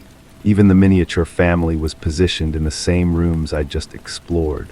But in the dollhouse, one figure lay on its side in the living room, while the others stood in a circle around it. I knelt beside the dollhouse, my knees pressing into the soft carpet. The fallen figure was the father. The other's mother and children weren't looking down at him with concern. Their painted faces, limited as they were, seemed to express something else. satisfaction perhaps, or relief. When I stood, my legs had gone stiff. The house felt colder, though I couldn't identify a source for the change in temperature. I moved to the window, pulling back curtains that were heavier than they appeared. Outside, the street looked normal. Other houses, other lives continuing their predictable patterns, but something was wrong with the perspective. The neighboring houses seemed farther away than they should be, as if this house existed in a bubble slightly removed from the rest of the world. I returned to the hallway where family photographs lined the walls in chronological order. The progression told a story of gradual change. In the earliest photos, everyone looked genuinely happy, but as the timeline advanced, subtle shifts became apparent. The mother's posture grew more rigid. The father's expressions became more controlling. The children seemed to fade slightly, as if they were disappearing even while remaining visible. The final photograph in the sequence showed only the mother and children. The father was absent, but not in the way of someone who had simply stepped out of frame. His absence felt deliberate, permanent. The three remaining family members stood closer together than they had in any previous image, but their faces were harder to read.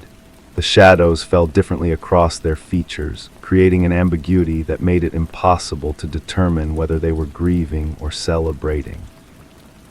At the end of the hallway, a door led to what appeared to be an office or study. This room felt lived in a way the others didn't. Papers scattered across the desk, books pulled from shelves and left open, a computer that hummed softly despite the house supposedly being without power. I approached the desk cautiously. The papers were bills mostly, but also correspondence that painted a picture of increasing financial strain. Letters from banks, from creditors, from lawyers. The language grew more urgent as the dates progressed, until the final notices spoke of foreclosure, bankruptcy, legal action. But mixed among these official documents were handwritten notes in different scripts.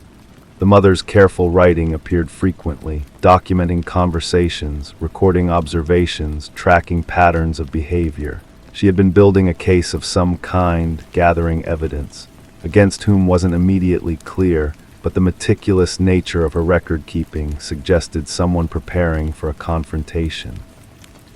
The father's handwriting appeared less frequently, but with more intensity. His notes were defensive, angry, full of justifications for actions that weren't explicitly described. He wrote about being misunderstood, about sacrifices unappreciated, about a family that had turned against him without cause. The children's voices were present too, in school assignments and diary entries that had somehow found their way into this collection. Their writing revealed a household where normal family dynamics had twisted into something more complex. They wrote about walking quietly, about listening at doors, about conversations that stopped when they entered rooms. I sat in the desk chair, which adjusted to my weight with a soft hiss. The computer screen brightened as I moved the mouse, revealing a desktop cluttered with files and folders. Most were password protected, but some opened easily, revealing a digital archive of the same family tensions documented in the physical papers. Email exchanges between the parents showed a marriage dissolving in real time. What started as minor disagreements escalated into accusations, threats, ultimatums. The mother's messages grew more concerned about the children's well-being. The father's responses became increasingly erratic, defensive, paranoid. But the most disturbing discovery was a series of audio files, labeled with dates spanning several months. I clicked on the earliest one, adjusting the volume to barely audible. The recording captured what sounded like a family dinner, voices overlapping in conversation that seemed normal until I listened more carefully. The father dominated the discussion, his tone cheerful but somehow wrong, like an actor playing a role he didn't fully understand. The mother responded with careful politeness, each word chosen to avoid triggering some unspoken landmine. The children said little, their occasional contributions met with either excessive praise or subtle correction. As the recording continued, the artificial quality of the interaction became more apparent. This wasn't a family sharing a meal. It was a performance being staged for some unseen audience. But who was meant to hear these recordings, and why had they been preserved? I clicked on a file from several weeks later. The atmosphere had changed dramatically. The father's voice carried an edge of desperation, pleading for understanding, for forgiveness, for another chance. The mother's responses were monosyllabic, non-committal. The children were silent. The final recording was the shortest. Only two voices were present, the mother and one of the children, the boy. They spoke in whispers, discussing plans, timing, contingencies. Their words were careful, coded, but the intent was clear. They were preparing for something significant, something final. The recording ended abruptly, leaving only the soft hum of the computer and the settling sounds of the house around me. I removed my headphones, suddenly aware of how isolated I had become, how absorbed in this family's private tragedy. But as I prepared to leave the office, I noticed something that made me freeze. The computer's clock showed the current date and time, but the system logs indicated recent activity. Someone had been using this computer regularly, accessing these files, adding to the digital archive. I scrolled through the recent documents, finding entries that post-dated the family's supposed departure. New recordings, new written observations, new photographs. But these weren't documenting the same family dynamic I'd been studying. These were about me. My arrival at the house had been noted, timed, analyzed. My movements through the rooms had been tracked, my reactions to various discoveries recorded and interpreted.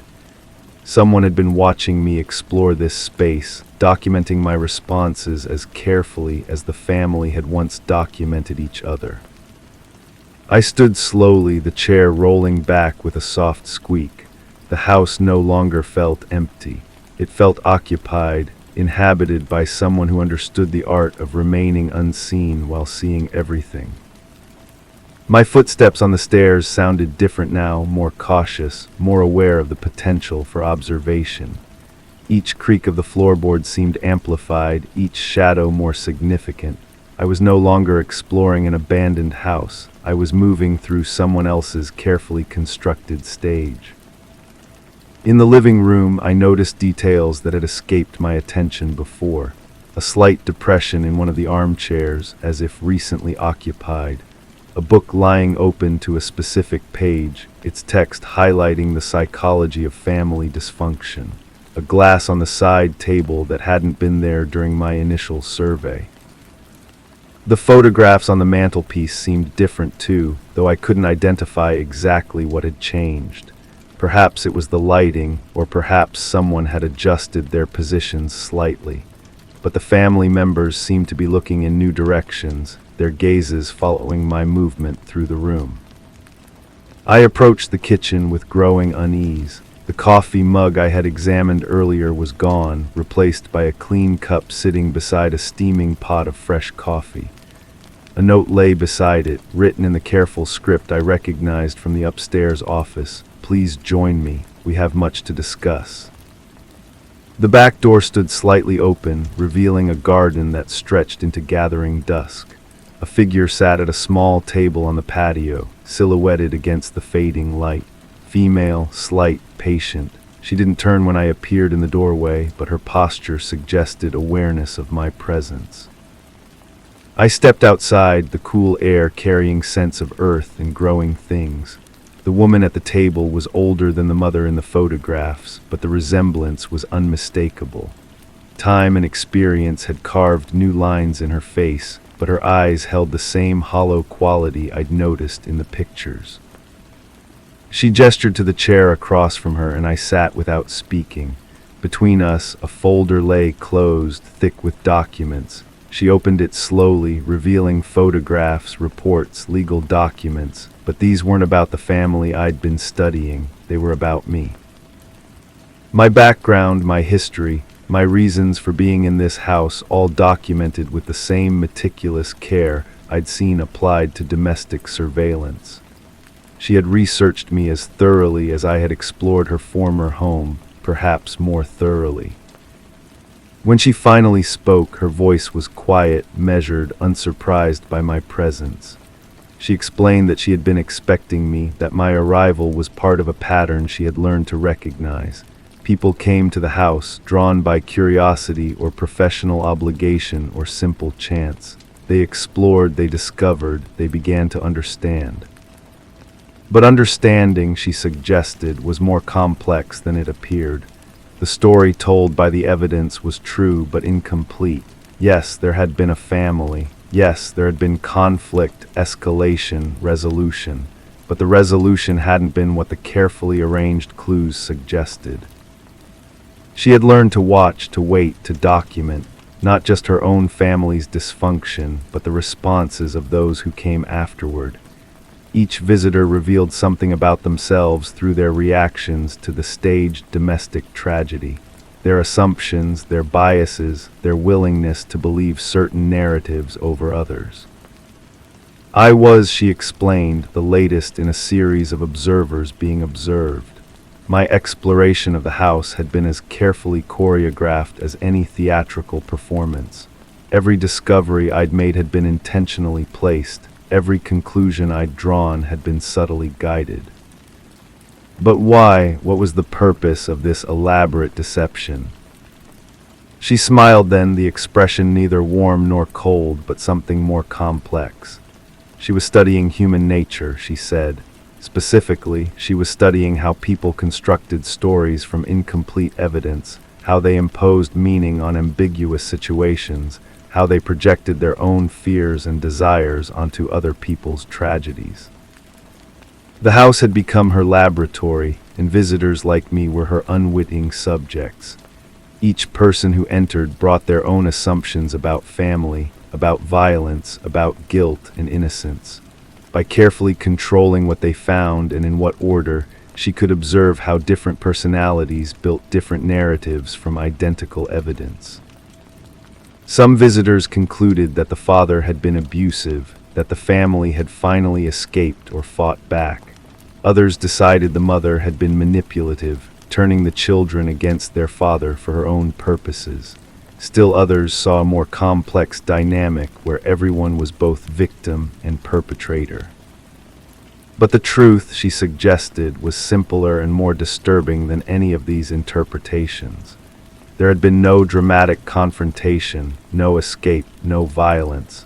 The family had simply dissolved, each member drifting away when the performance of normalcy became too exhausting to maintain. The father had left first, unable to sustain his role as provider and protector when both had become impossible.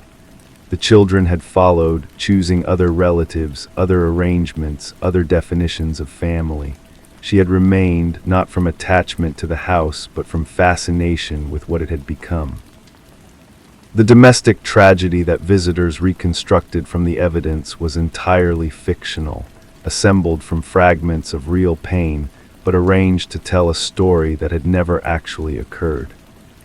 Yet people consistently found this fabricated narrative more believable than the mundane reality of a family that had simply given up. As she spoke, I realized that my own assumptions had followed the same pattern. I had been so eager to solve a mystery that I had ignored the possibility that no mystery existed. The carefully preserved evidence of conflict and resolution had seemed more compelling than the simple explanation that sometimes families just end without drama or closure or meaning. But even this revelation felt incomplete, another layer in a construction that might extend indefinitely deeper. Was she telling me the truth now, or was this conversation itself part of the experiment? Was I meant to believe this explanation, or was my skepticism about it the actual response being studied? The light had faded while we talked, and her face was becoming difficult to read in the gathering darkness. She closed the folder and stood, her movement suggesting that our conversation was ending whether or not I had received the answers I'd sought. I walked back through the house one final time, seeing the rooms differently now that I understood their purpose. The carefully arranged evidence, the strategic placement of clues, The subtle manipulations that had guided my exploration, all of it felt both more and less significant than it had before. At the front door, I paused, looking back at the faded wallpaper that had first caught my attention. It no longer seemed to breathe, no longer suggested hidden movement or meaning. It was simply old wallpaper in an old house, significant only because I had chosen to find it significant. But as I stepped outside, I caught a reflection in the window that made me hesitate. The woman from the garden was standing in the living room, but she wasn't alone. Other figures occupied the space, indistinct, shadowy, but undeniably present. The family from the photographs, perhaps, or other visitors who had never left, or simply tricks of light and glass and expectation. I didn't turn around to confirm what I had seen. Some questions, I realized, were more valuable than their answers. The house would continue its work, drawing new visitors, offering new mysteries, revealing new truths about the stories people tell themselves when confronted with the unknowable. As I walked away, the sound of my footsteps seemed to echo from the house behind me, as if someone were following the same path I had taken, beginning their own exploration of carefully constructed ambiguity. The cycle would continue, each iteration adding new layers to a mystery that existed primarily in the minds of those who encountered it. The street looked normal again, the neighboring houses restored to their proper distances and proportions. But I carried with me the understanding that normalcy itself might be performance, that the most compelling mysteries were often the ones we created for ourselves, and that the truth was sometimes less important than our need to believe that truth existed to be found. Story 7. The weight of silence. The door hinges didn't groan when I pushed it open. My footfalls were softer than I remembered, absorbed by the floorboards that usually offered a groan of their own with each step. The familiar echo of the room seemed to shy away, leaving only a muted hum as I moved through. Shadows didn't shift as I closed the curtains. They merely deepened like ink blots spreading in clear water. The air was dense with an absent murmur, a lack of something I couldn't quite grasp. I reached for the lamp, feeling the smooth surface give nothing back to my touch. As the light flickered to life, then hesitated, a creeping unease settled in the room, felt occupied by everything that wasn't. The photograph lay face down on the coffee table where I'd left it. I knew because the corner was still bent from when I'd dropped it, my hands shaking too badly to maintain a proper grip. Even now, approaching it felt like walking toward the edge of a cliff. The paper stock was heavier than most photographs, the kind reserved for formal portraits or important documentation. When I finally turned it over, her face stared back at me with that same half-smile that had haunted my sleep. She'd been missing for 3 weeks. The detective who'd handed me the photograph had fingers stained yellow from cigarettes and a voice that carried the weight of too many similar conversations. His office smelled of burnt coffee and disappointment. He'd slid the image across his desk with practiced indifference, watching my reaction like he was reading a familiar book. Last confirmed sighting, he'd said, tapping the photograph with his pen. Security camera caught this outside the transit station. Notice anything unusual? I'd stared at the image until my eyes watered. She wore the blue jacket I'd bought her for her birthday, the one she claimed made her feel invisible in crowds. Her hair was pulled back in that messy bun she favored when she was anxious.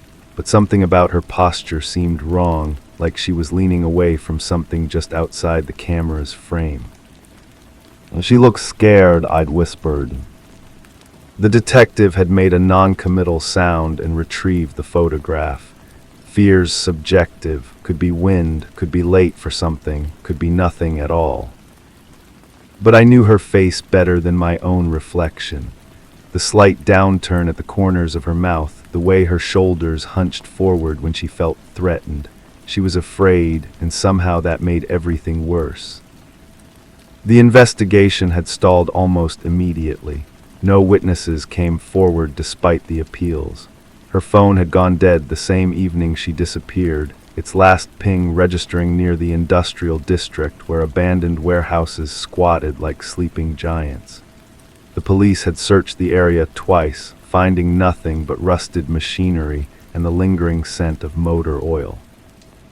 I'd started my own search the following week. Her apartment had been sealed with yellow tape, but the landlord was sympathetic enough to let me collect some personal items. The space felt smaller than I remembered, cramped with the detritus of a life interrupted. Her coffee mug still sat in the sink, a ring of dried liquid clinging to the bottom like a brown stain. The bed was unmade, sheets twisted as if she'd fought with her dreams. I'd gone through her belongings methodically, looking for anything the police might have missed. Hidden in a jewelry box beneath tangled necklaces and forgotten earrings, I found a receipt from a restaurant I'd never heard of. The paper was worn soft from handling, creased along the fold lines like she'd carried it for weeks. The establishment was located in a part of town I rarely visited, the kind of neighborhood where businesses opened and closed without fanfare. The restaurant turned out to be a narrow storefront squeezed between a laundromat and a shop selling used electronics. Inside, fluorescent lights cast everything in harsh relief, making the red vinyl booths look like fresh wounds. The waitress who approached my table had tired eyes and hands that moved with mechanical precision. "You eating or just taking up space?" she asked, sliding a laminated menu across the sticky surface. I showed her the photograph the detective had given me. "Have you seen this woman? She might have been here recently." The waitress studied the image with the same disinterested expression she'd probably perfected over years of dealing with difficult customers. But something flickered across her features, gone so quickly I might have imagined it. "Maybe," she said finally. "Hard to tell, we get a lot of people through here." "Please, she's been missing. Her family's worried sick." The lie came easily. She had no family that I knew of, no close friends beyond our small circle of acquaintances. In many ways, she'd been as invisible in life as she was in death. The waitress glanced toward the kitchen, where I could see a large man in a grease-stained apron working over a smoking grill. When she looked back at me, her expression had hardened. "I told you I don't remember. You want something to eat or not?" I ordered coffee I didn't want and sat in the booth, watching the sparse clientele come and go. Most were alone, hunched over their meals like they were protecting them from theft. The air was thick with the smell of overcooked meat and industrial cleaning products. Every few moments, the waitress would glance in my direction, her movements becoming increasingly agitated. The coffee tasted like it had been brewing since morning, bitter and thin. I was reaching for the sugar dispenser when I noticed the napkin holder was stuffed with more than just napkins. Wedged between the white papers was a small piece of cardstock, its edge barely visible.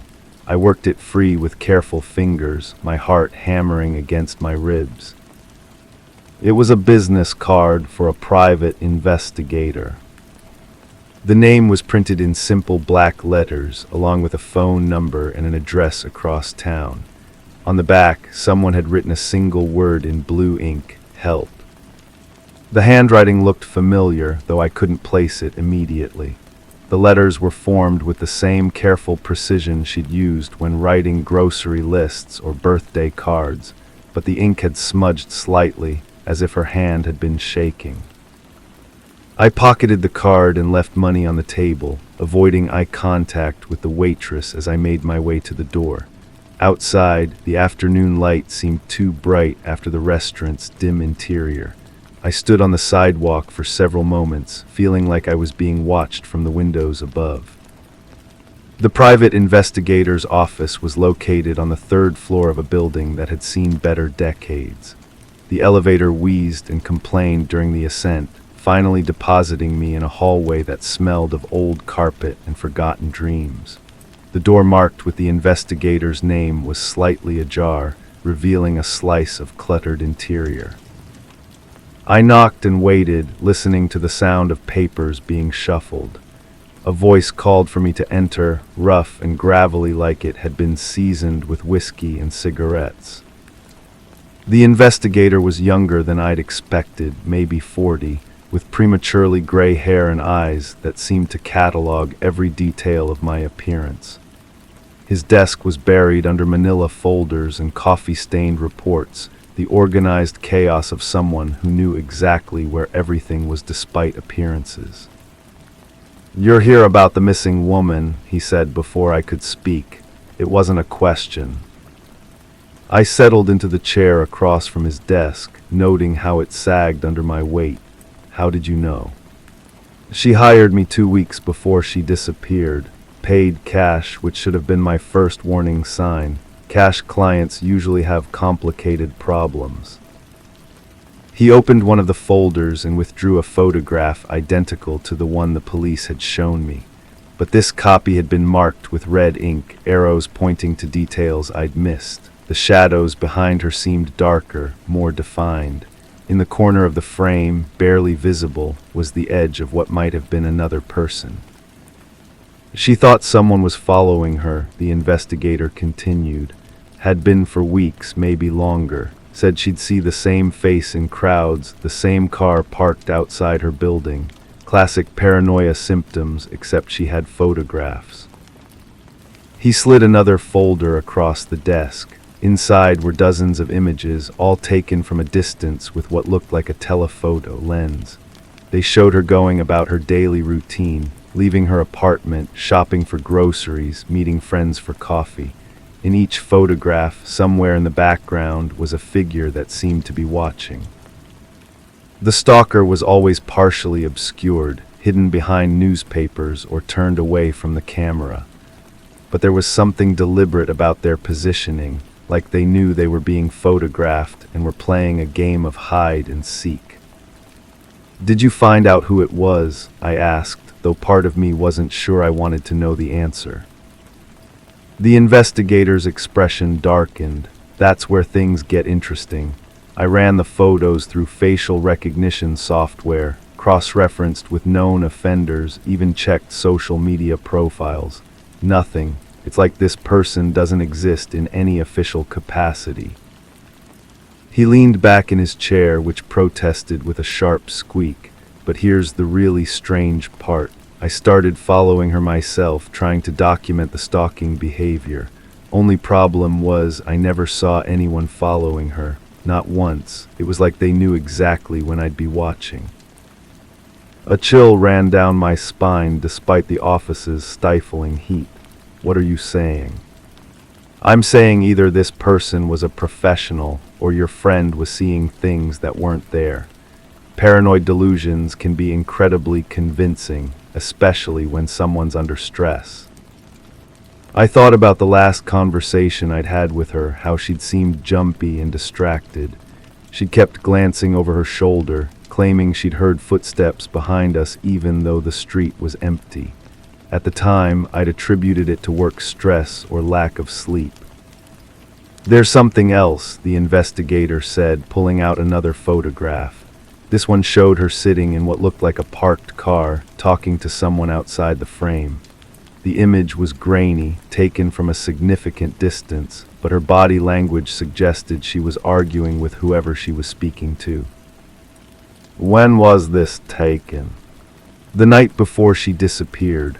I followed her to an industrial area, watched her meet with someone in the shadows. Couldn't get close enough to see who it was, but the conversation lasted maybe 10 minutes. Then she drove away, and I never saw her again." The photograph felt heavy in my hands, weighted with implications I wasn't ready to consider. Her face was turned partially away from the camera, but I could see the tension in her shoulders, the way her hands gripped the steering wheel. "Did you tell the police about this?" The investigator's laugh was bitter. "Tried to. They said it wasn't enough to constitute evidence. Could have been anyone she was talking to. Could have been completely unrelated to her disappearance." But I knew better. She wasn't the type to meet strangers in abandoned areas, especially not at night. Whatever had drawn her to that industrial district, it was connected to her disappearance. I was certain of it. I left the investigator's office with copies of all the photographs and a growing sense of unease. The pieces of the puzzle were starting to form a picture, but it was one I didn't recognize. The woman in the images seemed like a stranger, someone capable of secrets and deceptions I'd never suspected. The industrial district looked different in daylight, less threatening but somehow more desolate. Abandoned buildings stretched in every direction, their broken windows like dead eyes staring at nothing. I parked where the investigator's photograph suggested she had and tried to imagine what could have brought her to this place. The silence was oppressive, broken only by the distant sound of traffic and the occasional creak of settling metal. I walked the perimeter of the area, looking for anything that might provide a clue. Most of the buildings were secured with rusted chains and warning signs, their interiors hidden behind boarded windows. But one warehouse at the end of the block showed signs of recent activity. The chain on its main entrance had been cut and then carefully repositioned to look intact. Fresh tire tracks in the dirt suggested vehicles had been coming and going regularly. I pushed through the entrance, my footsteps echoing in the vast, empty space. Sunlight filtered through holes in the roof, creating pools of illumination that only made the shadows seem darker. The air smelled of rust and decay, with an underlying chemical odor that made my nose burn. In the center of the warehouse, someone had set up what looked like a makeshift living space. A sleeping bag lay crumpled beside a camping chair, surrounded by empty food containers and water bottles. A small portable radio sat silent on a wooden crate, its antenna extended like a metal finger pointing toward the ceiling. I approached the makeshift camp carefully, my heart pounding so loudly I was sure it would echo off the walls. The sleeping bag was still warm to the touch, as if someone had been using it recently. Beside it, partially hidden under a discarded newspaper, was a cell phone. The device was password protected, but the lock screen showed dozens of missed calls and text messages. Most were from numbers I didn't recognize, but several were from the investigator.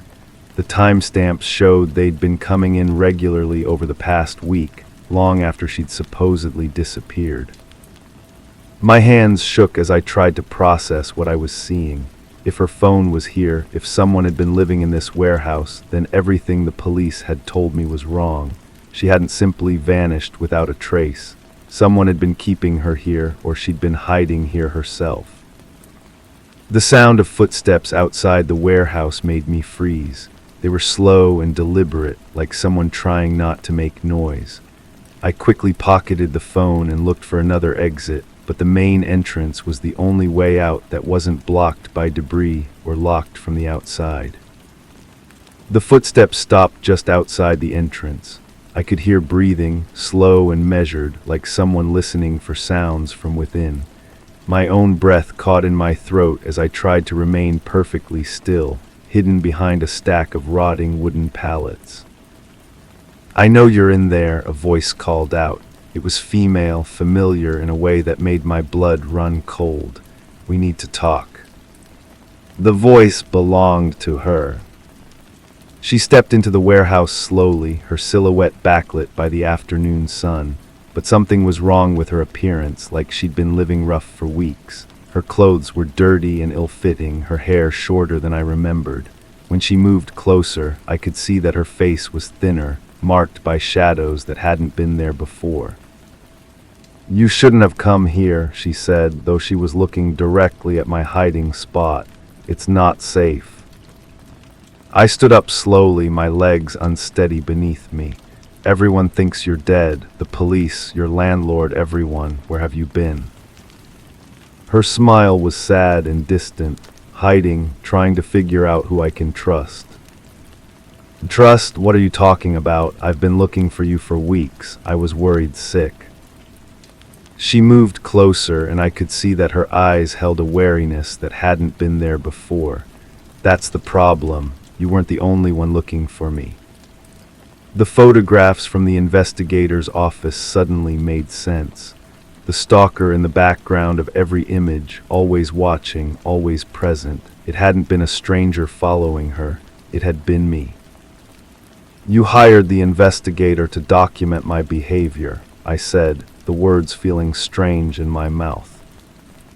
She nodded slowly. "You were getting too close, asking too many questions. I needed proof of what you were doing." But that didn't make sense. I'd been concerned about her, nothing more. The times I'd happened to be in the same places she was, the occasions when I'd seen her around town, those had been coincidences. Hadn't they?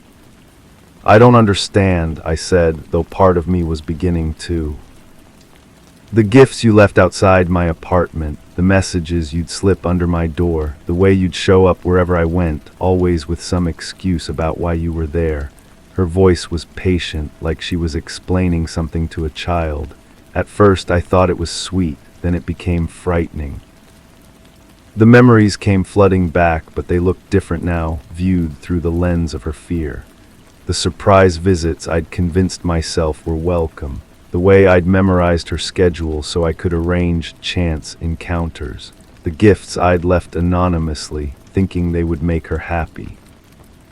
"I was trying to be romantic," I whispered.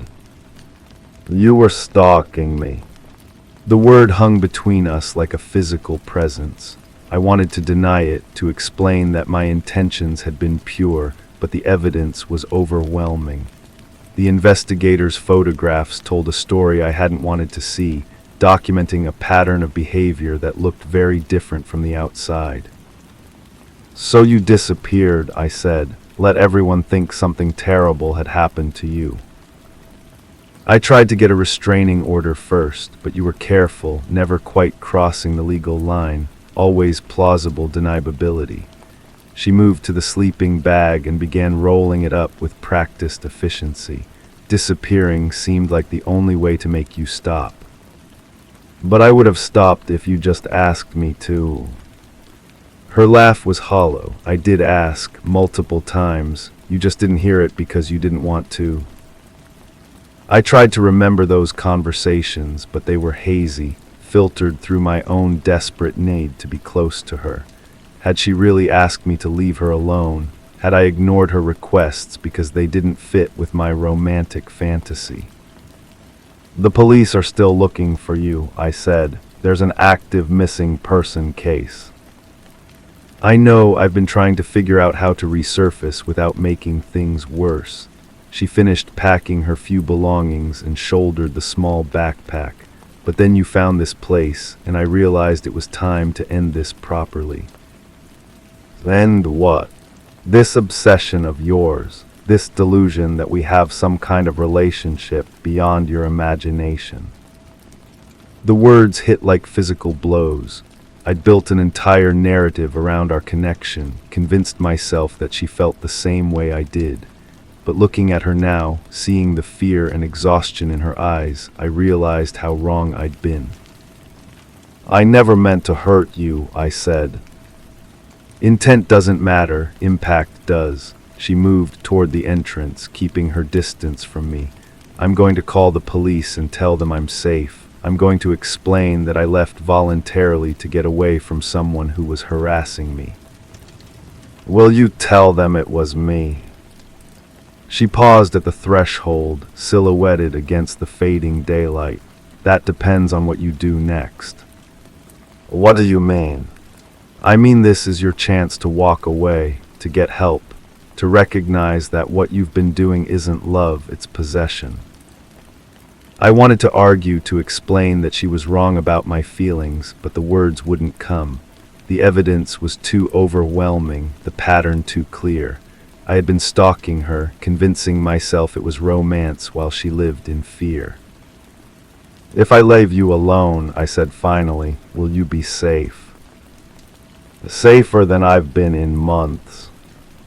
She walked away without looking back, leaving me alone in the warehouse with the weight of my own actions. The silence felt different now, not oppressive but somehow cleansing. For the first time in weeks, I wasn't planning my next move to get closer to her. I stayed in the warehouse until full darkness fell, trying to process what had happened. The phone I'd found was still in my pocket, its screen dark and silent. Eventually, I placed it on the wooden crate where I'd found it and walked away. The drive home felt longer than usual, like I was traveling through unfamiliar territory.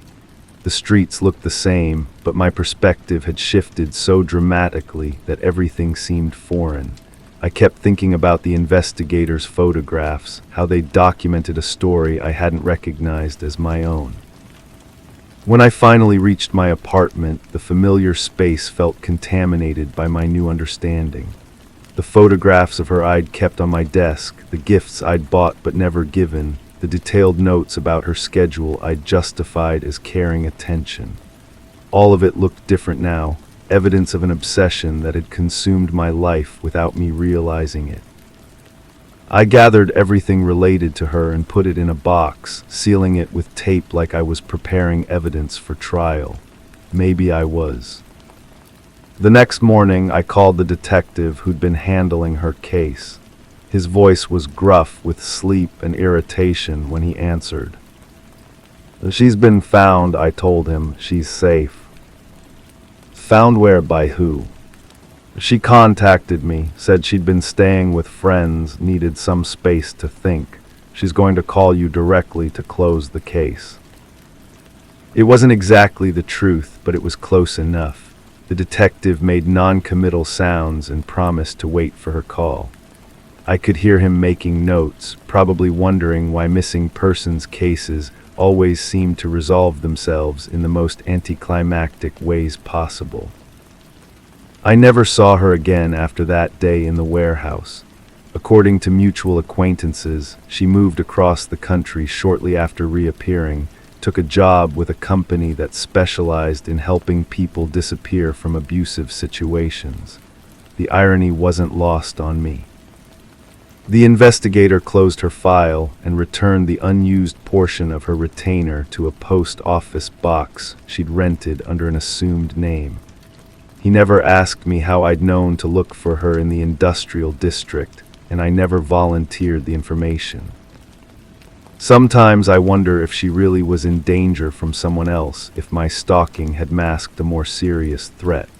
The photographs the investigator had taken were ambiguous enough to support multiple interpretations.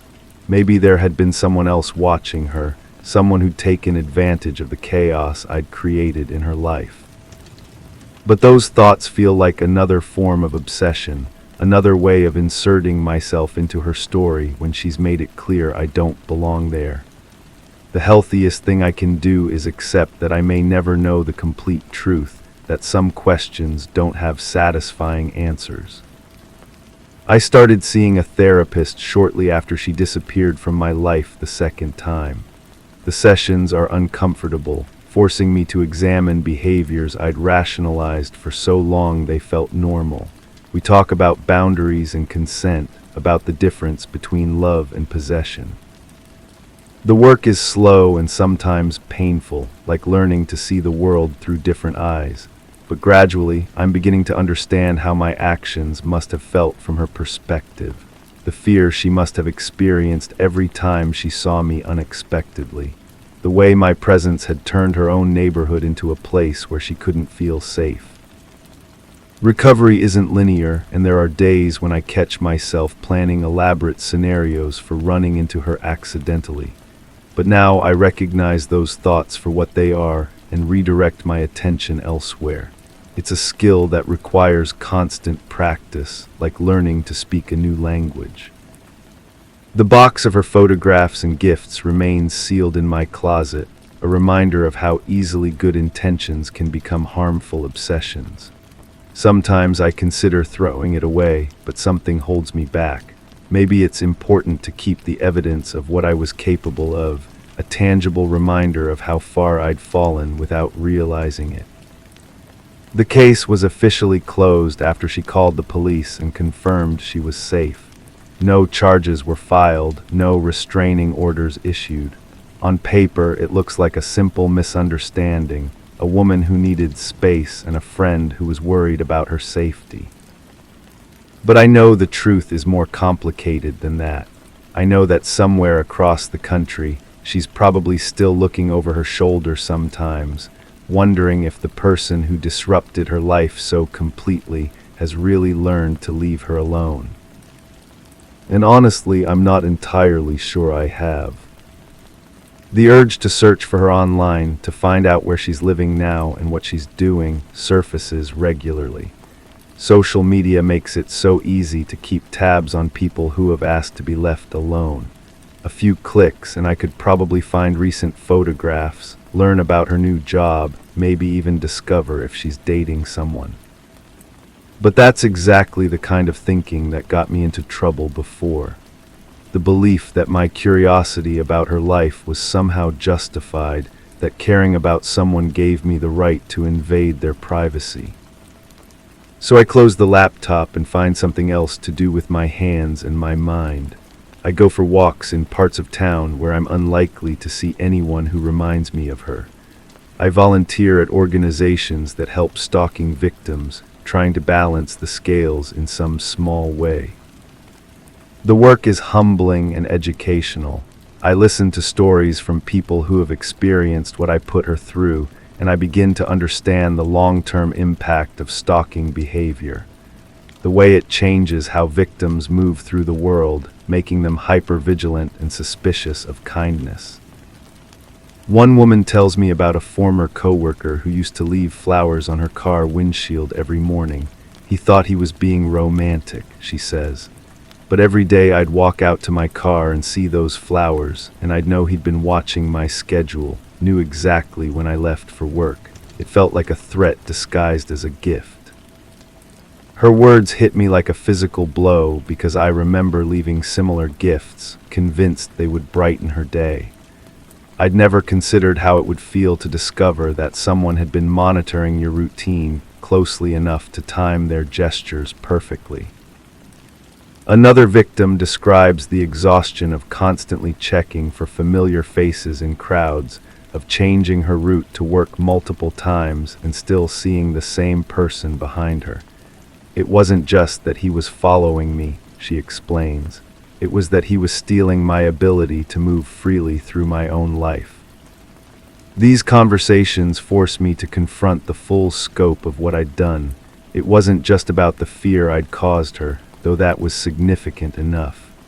It was about the way I'd colonized her daily existence, making it impossible for her to go about her routine without thinking about me. The therapist says healing requires accepting responsibility without wallowing in self-pity. It's a delicate balance, acknowledging the harm I caused while still believing I'm capable of change. Some days I manage it better than others. I've started dating again, carefully and with constant self-monitoring. The women I meet don't know about Story 8. I assured them I hadn't touched the knob. The metal was cold, or so I claimed, as I imagined the smooth chill that accompanied secrecy. They seemed convinced, scribbling my words into their notes, but the air hung heavy with the scent of charred wood seeping into my skin, a reminder of where I'd really been. Shadows danced in corners where light should have shone steady, whispering secrets that surfaces couldn't keep. My shoes tapped softly on the polished floor, each step a contradiction to the stillness I described. The carpet's edge showed a subtle shift, a tug out of place, but I kept quiet about the warmth that lingered beneath my fingertips. The brass gleams differently now. Sitting at my kitchen table, I turn the paperweight over in my palm, another door handle, smaller, innocent. The weight feels familiar, too familiar. The morning light catches its surface and throws fractured reflections across the wall, little golden fragments that remind me of flames. Or maybe I'm remembering wrong again. The investigation started with a phone call. At least I think it did. Sometimes I wonder if it began earlier, with the smell of smoke that seemed to follow me through those weeks. The voice on the line was measured, professional. They needed someone who understood buildings, someone who could read the signs that fire leaves behind. "We have some questions about the structure," the voice said, "about what might have been there before." Before what I wanted to ask, but I already knew. The house stood on Maple Street. No, that's not right. I can't remember the street name. The address blurs in my memory like ink in water. What I remember is the way the late afternoon sun slanted through the windows of the front room, how it illuminated dust motes that danced like tiny ghosts. The homeowner met me at the door, middle-aged, tired eyes, hands that moved too much when talking. "It's probably nothing," they said, leading me through rooms that smelled faintly of vanilla candles and something else, something acrid underneath, but the insurance company wants to be thorough. I nodded, following, my footsteps echoing on hardwood that looked recently refinished. The basement door was painted white, fresh paint, I noted, running my fingers along the frame. The wood underneath felt different, warped, perhaps from moisture or heat. "Has this door been refinished recently?" "Just touching up," came the reply. "You know how it is with old houses." I did know old houses hold secrets in their bones, in the spaces between walls where air moves strangely and temperatures shift without explanation. But this felt different. This felt deliberate. The brass knob was warm under my palm when I finally turned it. I lied about that part later. The basement stairs creaked in a pattern I committed to memory. 3rd step, 7th step, 9th step, like a code or a warning. The air grew cooler as I descended, but that warmth from the door handle seemed to travel with me, spreading up my arm. At the bottom, I found what they wanted me to find, what they needed me to find. Scorch marks on the concrete floor, faint but unmistakable to someone who knew what to look for. The pattern suggested accelerant, something poured deliberately, then ignited. But the marks were old, covered partially by a thin layer of new concrete that hadn't quite matched the original color. "See anything interesting?" The homeowner's voice came from the top of the stairs. They hadn't followed me down. "Just checking the foundation," I called back. "Looks solid." Another lie. They were accumulating like sediment. I took photographs with my phone, the flash revealing details the overhead bulb couldn't illuminate. In one corner I found fragments of what might have been fabric or paper, something that had burned incompletely, leaving behind charred edges that crumbled at my touch. I pocketed a piece before I could think about why. The report I filed was thorough but careful. I documented the structural integrity, noted some minor water damage, mentioned the need for better ventilation. I said nothing about the scorch marks or the mismatched concrete, nothing about the way the air tasted metallic, like old pennies or blood. But I kept thinking about that door handle, the warmth that shouldn't have been there. 3 days later, they called me in for questioning. The police station smelled like coffee and industrial disinfectant. The detective assigned to my case had kind eyes and a voice that suggested they'd heard every possible lie. They asked me to walk through my visit to the house again, step by step. "Did you notice anything unusual about the basement?" I described the foundation, the minor water damage, the concrete floor that looked recently patched in places. I mentioned the ventilation issues. "And the door to the basement, did you have any trouble opening it?" This was when I told them about the cold metal, about how I'd barely touched the handle, how the homeowner had been helpful, accommodating, eager to have the inspection completed. The detective made notes in a folder that looked thick with other people's statements, other people's half-truths. "We appreciate your cooperation," they said finally. "We may need to speak with you again." I nodded, standing to leave, my shoes tapping against the linoleum in a rhythm that reminded me of those basement stairs. That night I dreamed about fire. In the dream, I was standing in a room I didn't recognize, watching flames consume everything they touched.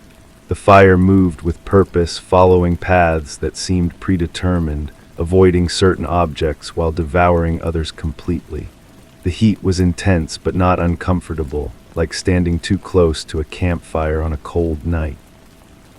I woke with the taste of smoke in my mouth.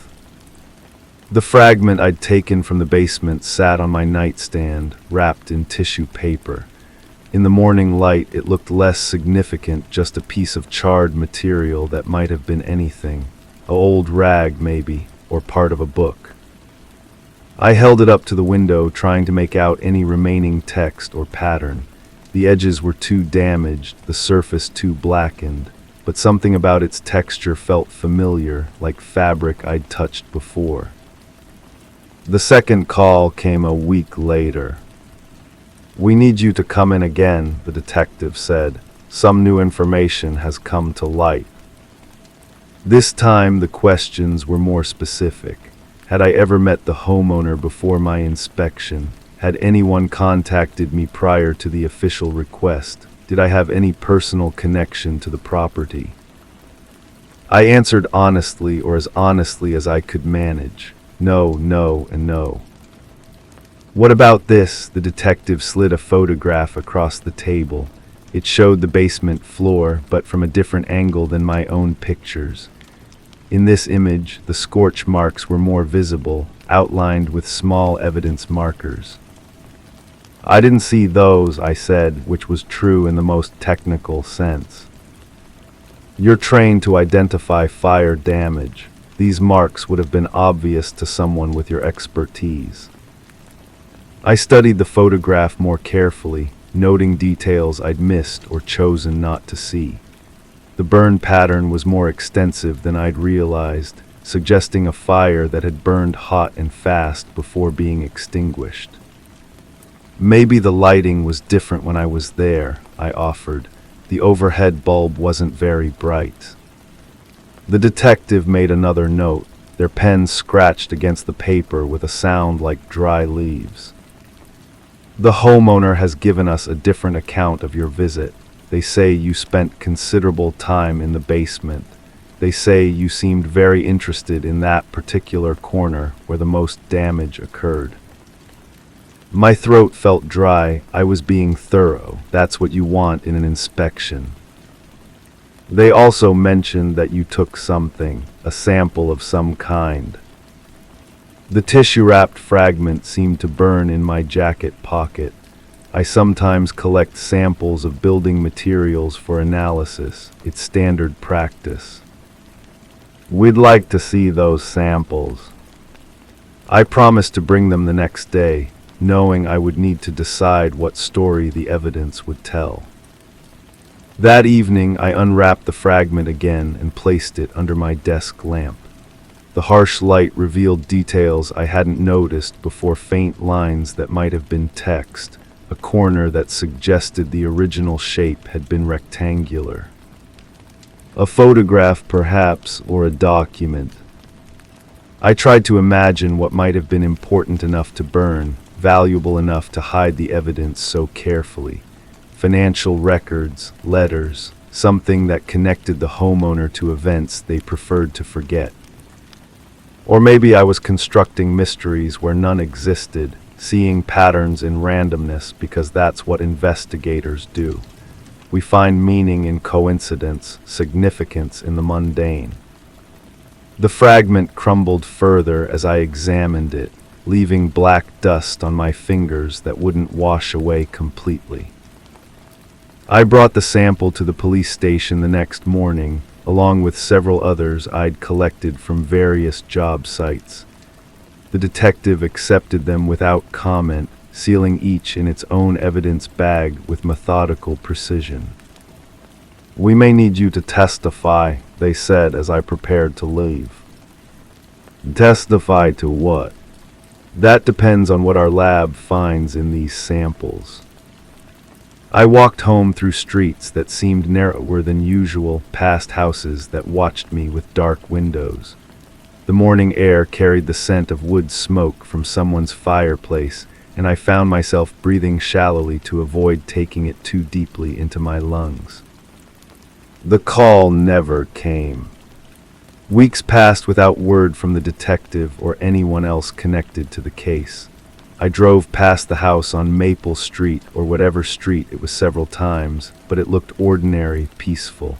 No signs of ongoing investigation, no indication that anything unusual had ever happened there. I began to wonder if I'd imagined the entire sequence of events. The scorch marks, the questions, the fragment that had seemed so significant. Memory is unreliable, especially when filtered through expectation and fear. But the brass paperweight on my kitchen table continued to catch the light each morning, throwing those fractured reflections that looked like flames. And sometimes, when I touched its surface, I could swear I felt that same warm metal that had started everything. Or ended it. The dreams about fire continued, evolving into something more complex. Now I was no longer just watching the flames, I was part of them, moving through rooms that shifted and changed as I passed. Sometimes I carried something in my hands, something precious that needed to be protected from the heat, but I could never remember what it was when I woke. In one particularly vivid dream, I stood in that basement again, but it was different. Larger, with multiple rooms branching off in directions that defied the architecture I remembered. In each room, small fires burned in carefully controlled patterns, consuming specific objects while leaving others untouched. I woke from that dream with the certainty that I was missing something important, some connection that would make sense of the fragments I'd collected. The homeowner's face had been familiar, I realized. Not someone I'd met recently, but a face from further back, from a context I couldn't quite place. The tired eyes, the restless hands, the way they'd stood at the top of the basement stairs instead of following me down. I started going through old files, looking for invoices and photographs from previous jobs. Somewhere in those records might be the connection I was sensing but couldn't name. The search took days. I'd accumulated thousands of documents over the years, each representing a house examined, a mystery solved or left unsolved. Building inspections generate their own archaeology layers of evidence that tell stories about how people live, what they hide, what they're afraid of. I found it in a folder marked with a date from 2 years earlier. A different address, but the same tired eyes in a photograph I'd taken for insurance purposes. The same restless hands visible in the corner of the frame. The earlier job had been routine, a pre-sale inspection for a house that was changing owners. No basement in that property, just a crawl space that smelled of dampness and old wood. But I remembered the homeowner asking unusual questions about fire damage, about how long scorch marks might remain visible, about whether concrete could effectively seal odors. I'd thought they were just curious. People often asked about worst-case scenarios, about the kinds of damage that might be hidden behind fresh paint or new flooring. Now those questions took on different significance.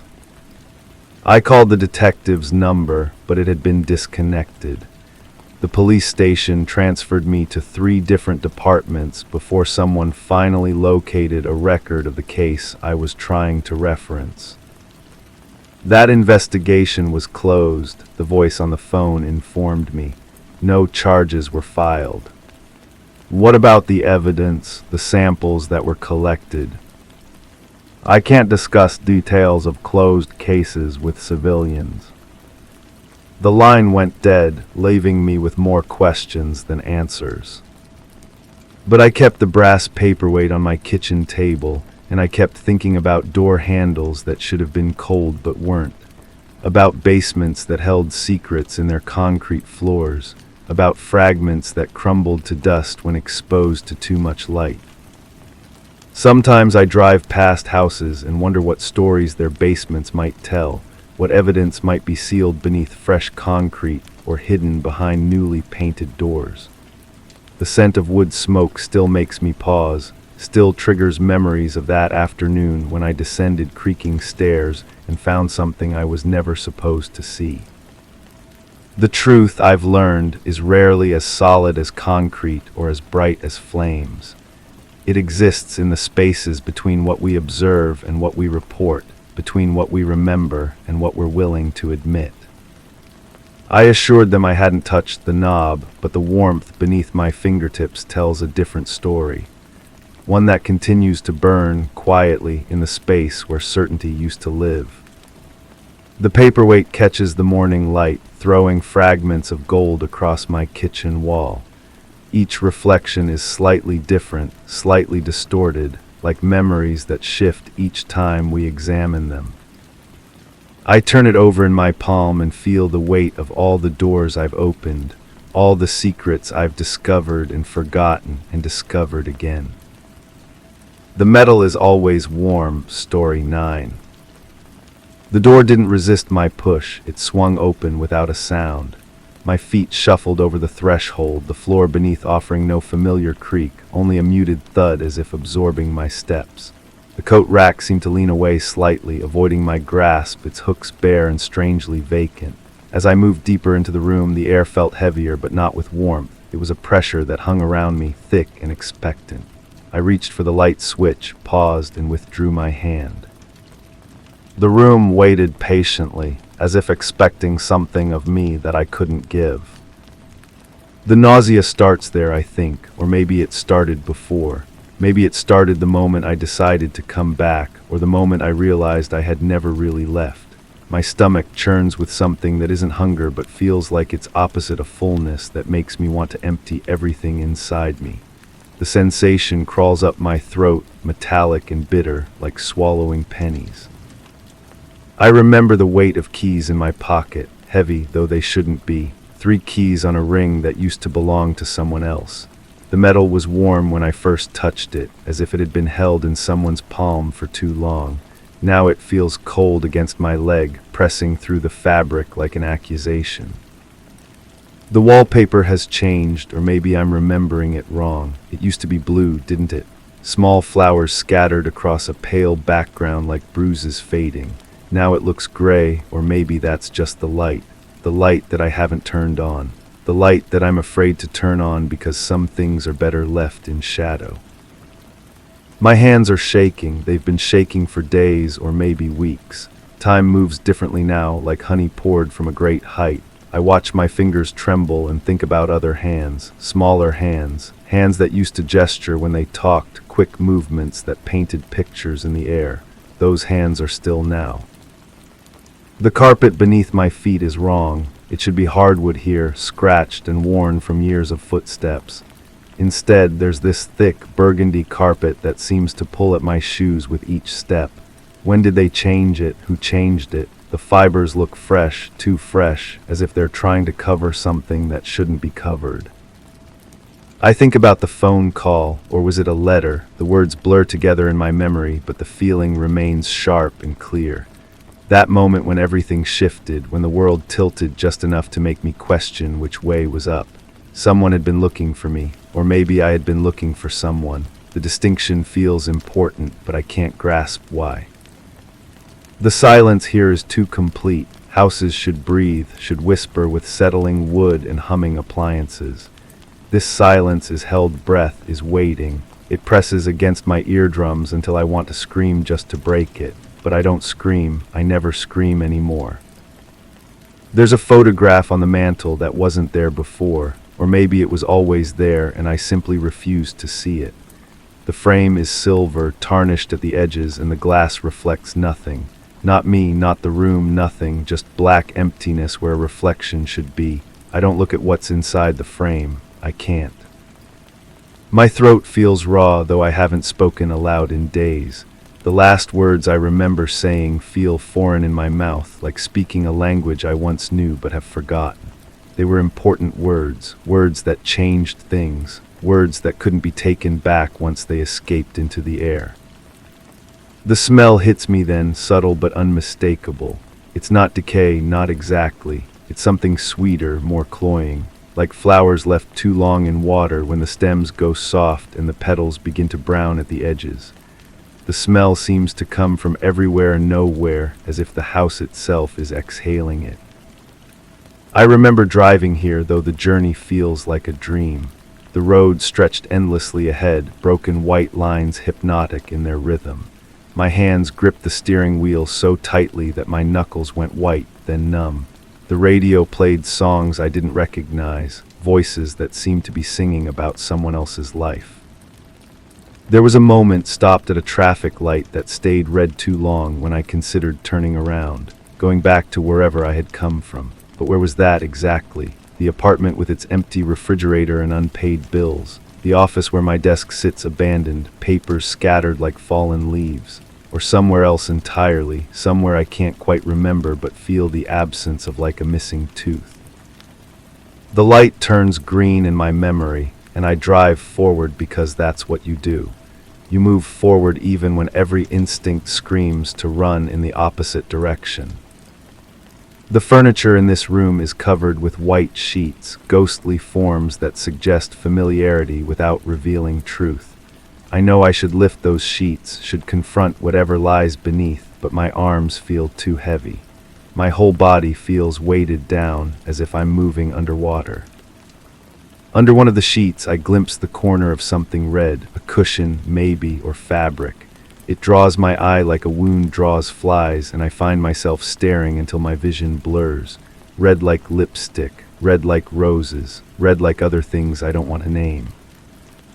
The temperature in the room seems to fluctuate without reason.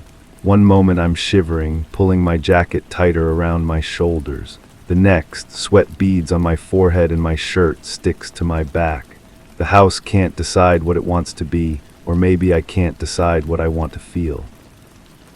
I remember a conversation, fragments of words that float back to me like debris from a shipwreck. Angry words or maybe pleading ones, a voice that rose and fell like a tide, washing over me until I couldn't distinguish individual syllables. My own voice responding, though I can't recall what I said, only that it was final, irreversible. The windows are covered with heavy curtains that block out the world beyond. I don't know if it's day or night outside, and the uncertainty makes me dizzy. Time has become elastic, stretching and contracting without warning. I might have been standing in this room for minutes or hours. I might have been here before many times, though I remember only this once. My reflection appears briefly in the dark television screen, distorted and strange. The person looking back at me has hollow eyes and a mouth that turns down at the corners. They look guilty of something, this reflection, but guilty of what? The image wavers and disappears, leaving only black glass. There's a sound from upstairs, not footsteps exactly, but a settling, a shifting.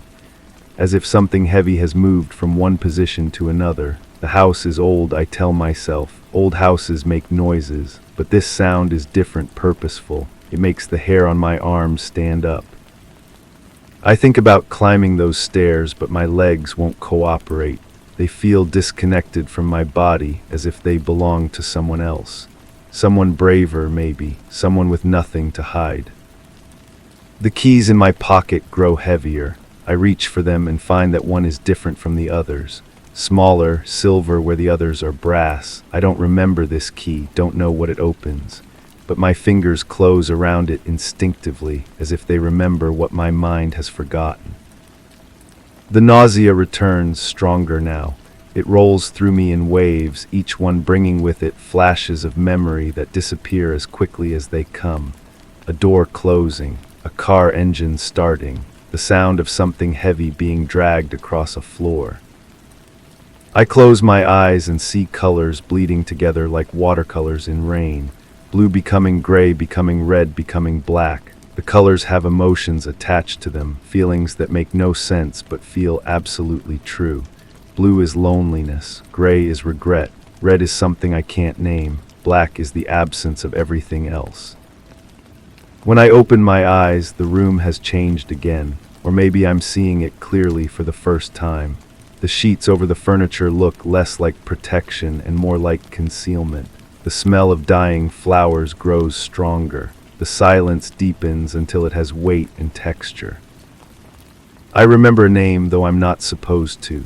It rises in my throat like bile and I swallow it back down. Names have power. Names make things real. Some things are better left unnamed, better left in the gray space between memory and forgetting. The photograph on the mantel draws my attention again. This time I notice that the silver frame is scratched as if someone tried to claw it open, or maybe tried to claw their way out of it. The glass is cracked in one corner, a spider web of fractures that catches what little light filters through the curtains. My heartbeat sounds too loud in the silence. It echoes off the walls, a rhythm that doesn't quite match the pulse in my wrists. I count the beats, lose track, start over. Numbers have always been comforting, but now they slip away from me like water through cupped hands. There's a door at the far end of the room that I hadn't noticed before. It's slightly ajar, revealing nothing but darkness beyond.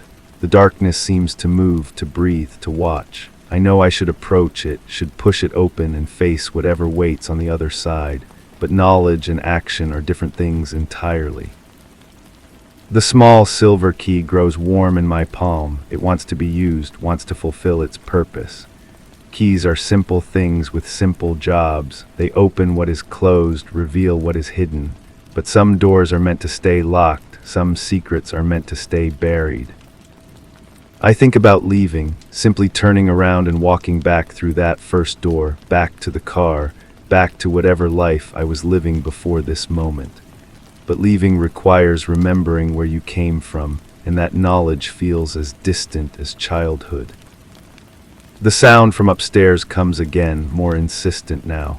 It's accompanied by something else, a whisper that might be wind through broken windows or might be something else entirely. The whisper has no words, but it carries meaning just the same. It's calling me, or warning me, or both. My feet move without conscious decision, carrying me toward the staircase that rises into shadow. Each step creaks under my weight, the sound sharp and accusatory in the silence. The banister is smooth under my palm, worn by countless other hands that have made this same journey.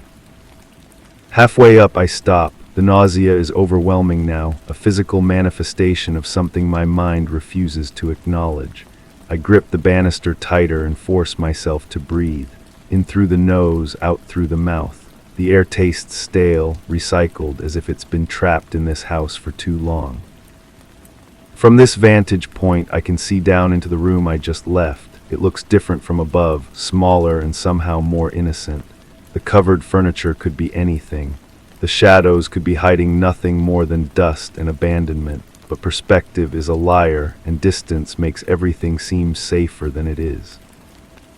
The whisper comes again, closer now. It seems to originate from the room at the top of the stairs, the room I know I have to enter but desperately don't want to. The silver key burns against my palm like a coal, and I understand with sudden clarity that this is what I came here to do.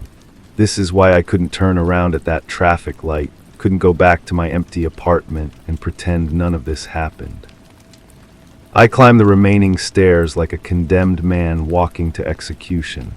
Each step brings new memories, fragments that piece together into something approaching truth. An argument that went too far, words that cut deeper than intended, a moment of silence that stretched too long, filled with the weight of irreversible decisions. The door at the top of the stairs is closed but not locked. It opens at my touch, revealing a room that's both exactly as I expected and completely wrong. The furniture here isn't covered. It sits exposed and ordinary, as if waiting for someone to return and resume their interrupted life. But no one is coming back. I know this with the certainty of someone who witnessed the end of that story, who played a part in writing its final chapter. The silver key fits the lock of a small wooden box on the dresser. Inside, wrapped in tissue paper that crackles like autumn leaves, is something I both remember and wish I could forget. It's small and precious and completely damning, a piece of evidence that connects me to this place in ways that can't be explained away or rationalized. I hold it up to the dim light filtering through the window, and it catches the rays like captured starlight. Beautiful and terrible and absolutely mine, though I never wanted it to be. The whisper comes one last time, not from the room but from inside my own head. It speaks the name I've been trying not to remember, gives voice to the truth I've been running from. The truth that brought me back to this house, to this room, to this moment of reckoning. I close my fingers around the object and feel its sharp edges press into my palm. The pain is clean and honest, more real than anything else in this house of shadows and secrets. It grounds me, reminds me that I'm still here, still breathing, still carrying the weight of what I've done. The nausea begins to fade, replaced by something worse: acceptance, understanding, the knowledge that some doors once opened can never be closed again. Some keys unlock more than rooms or boxes. They unlock truths that reshape everything you thought you knew about yourself.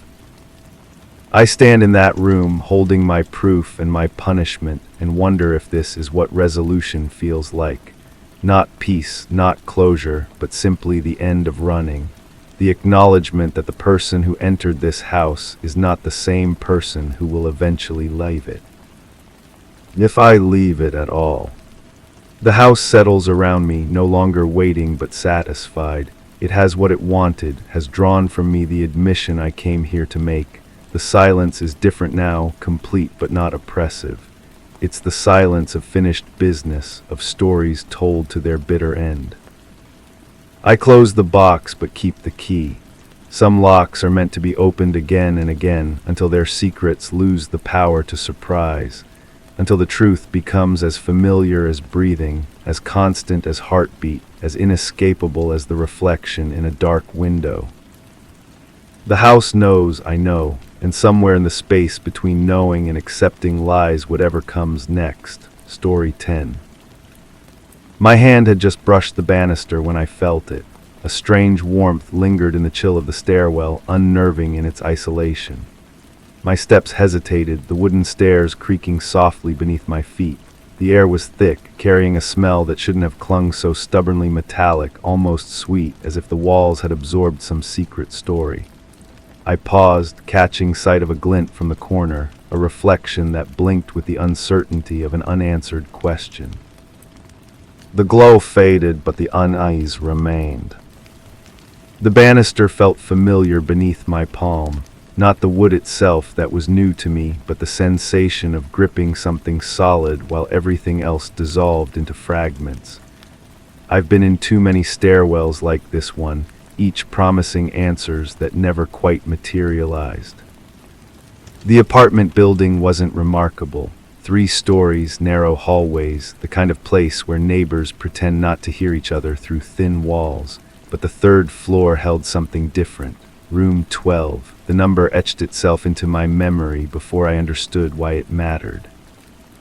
I remember the first time I climbed these stairs. The detective had called it routine questioning, but nothing about the case felt routine. The woman who lived in 12 had disappeared on a Tuesday. Or was it Wednesday? My notes say Tuesday, but the landlord insisted Wednesday. Small discrepancies like that began to pile up, creating a foundation of uncertainty that would support everything that followed. Her name doesn't matter now. Names have a way of becoming irrelevant when a person transforms from flesh and blood into a collection of evidence and witness statements. What mattered was the way she seemed to vanish without disturbing the careful arrangement of her life. Her coffee cup still sat on the kitchen counter, half empty.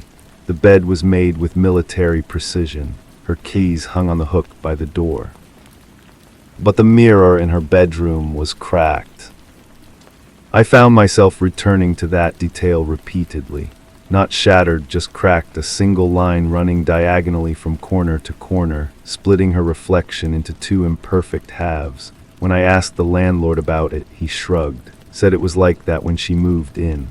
But her security deposit paperwork listed mirror damage as her responsibility. Someone was lying or misremembering, or maybe the truth was simply more complicated than either version suggested. The investigation stretched across weeks that blurred together. I interviewed her coworkers, her neighbors, the barista at the coffee shop where she bought her morning drink. Each conversation added another layer to the portrait of a woman who seemed determined to remain invisible, polite but distant, reliable but unremarkable. the kind of person who could disappear without leaving ripples. Except for the mirror and the letters. I discovered them tucked behind a loose baseboard in her bedroom closet. 7 envelopes, each containing a single sheet of paper covered in precise handwriting. No signatures, no dates, no return addresses. The content was mundane observations about weather, comments about books, fragments of conversations that might have happened anywhere. But reading them felt like eavesdropping on an intimate conversation between 2 people who knew each other's secrets. The rain sounds different on your windows, sharper somehow, like it's trying to get your attention. I saw you at the market yesterday. You were holding tomatoes up to the light, testing their weight. You have careful hands. Do you ever wonder if we're the only ones who understand the significance of small things? The handwriting analysis proved inconclusive. The paper was common, available at any office supply store. The ink came from a standard ballpoint pen, but something about the letters felt urgent despite their casual tone, as if the writer was trying to communicate something important through seemingly innocent observations. I kept returning to that cracked mirror, studying my own fractured reflection in the glass. The apartment had been cleaned and re-rented, but the landlord had left the mirror, said it would be too expensive to replace. So I stood there, split in 2, trying to understand what she might have seen in that same divided image. The new tenant was a graduate student who worked late and slept later. She complained about strange sounds in the walls, footsteps in the hallway that stopped outside her door without continuing to another apartment.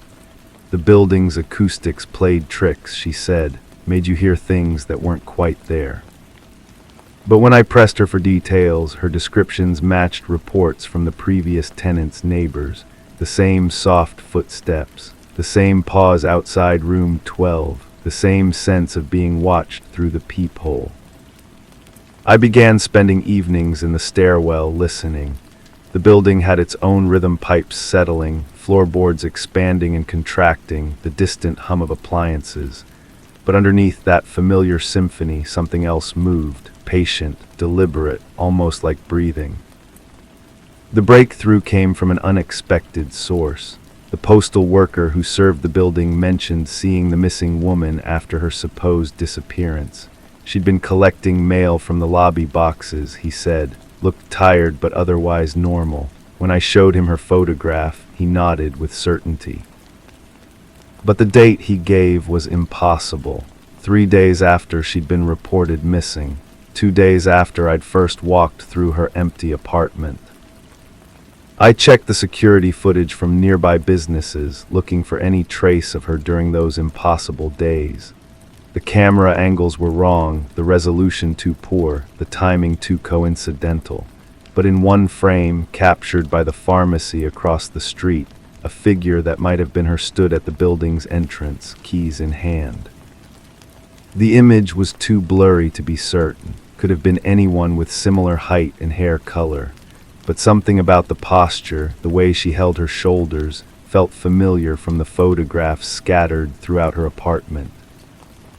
I started carrying a copy of that security frame, studying it during quiet moments. The more I looked, the less certain I became. Features that seemed clear at first glance dissolved under scrutiny. The timestamp could have been wrong, the figure could have been a stranger. The whole thing could have been wishful thinking disguised as evidence. But the postal worker's certainty haunted me. The letters became my obsession. I read them repeatedly, searching for hidden meanings in their ordinary observations. The handwriting began to feel familiar, though I couldn't place where I might have encountered it before. The paper developed a permanent crease from my constant folding and unfolding. Sometimes I think we're living parallel lives that occasionally intersect at unexpected angles. Your light was on late last night. I wondered if you were having trouble sleeping too.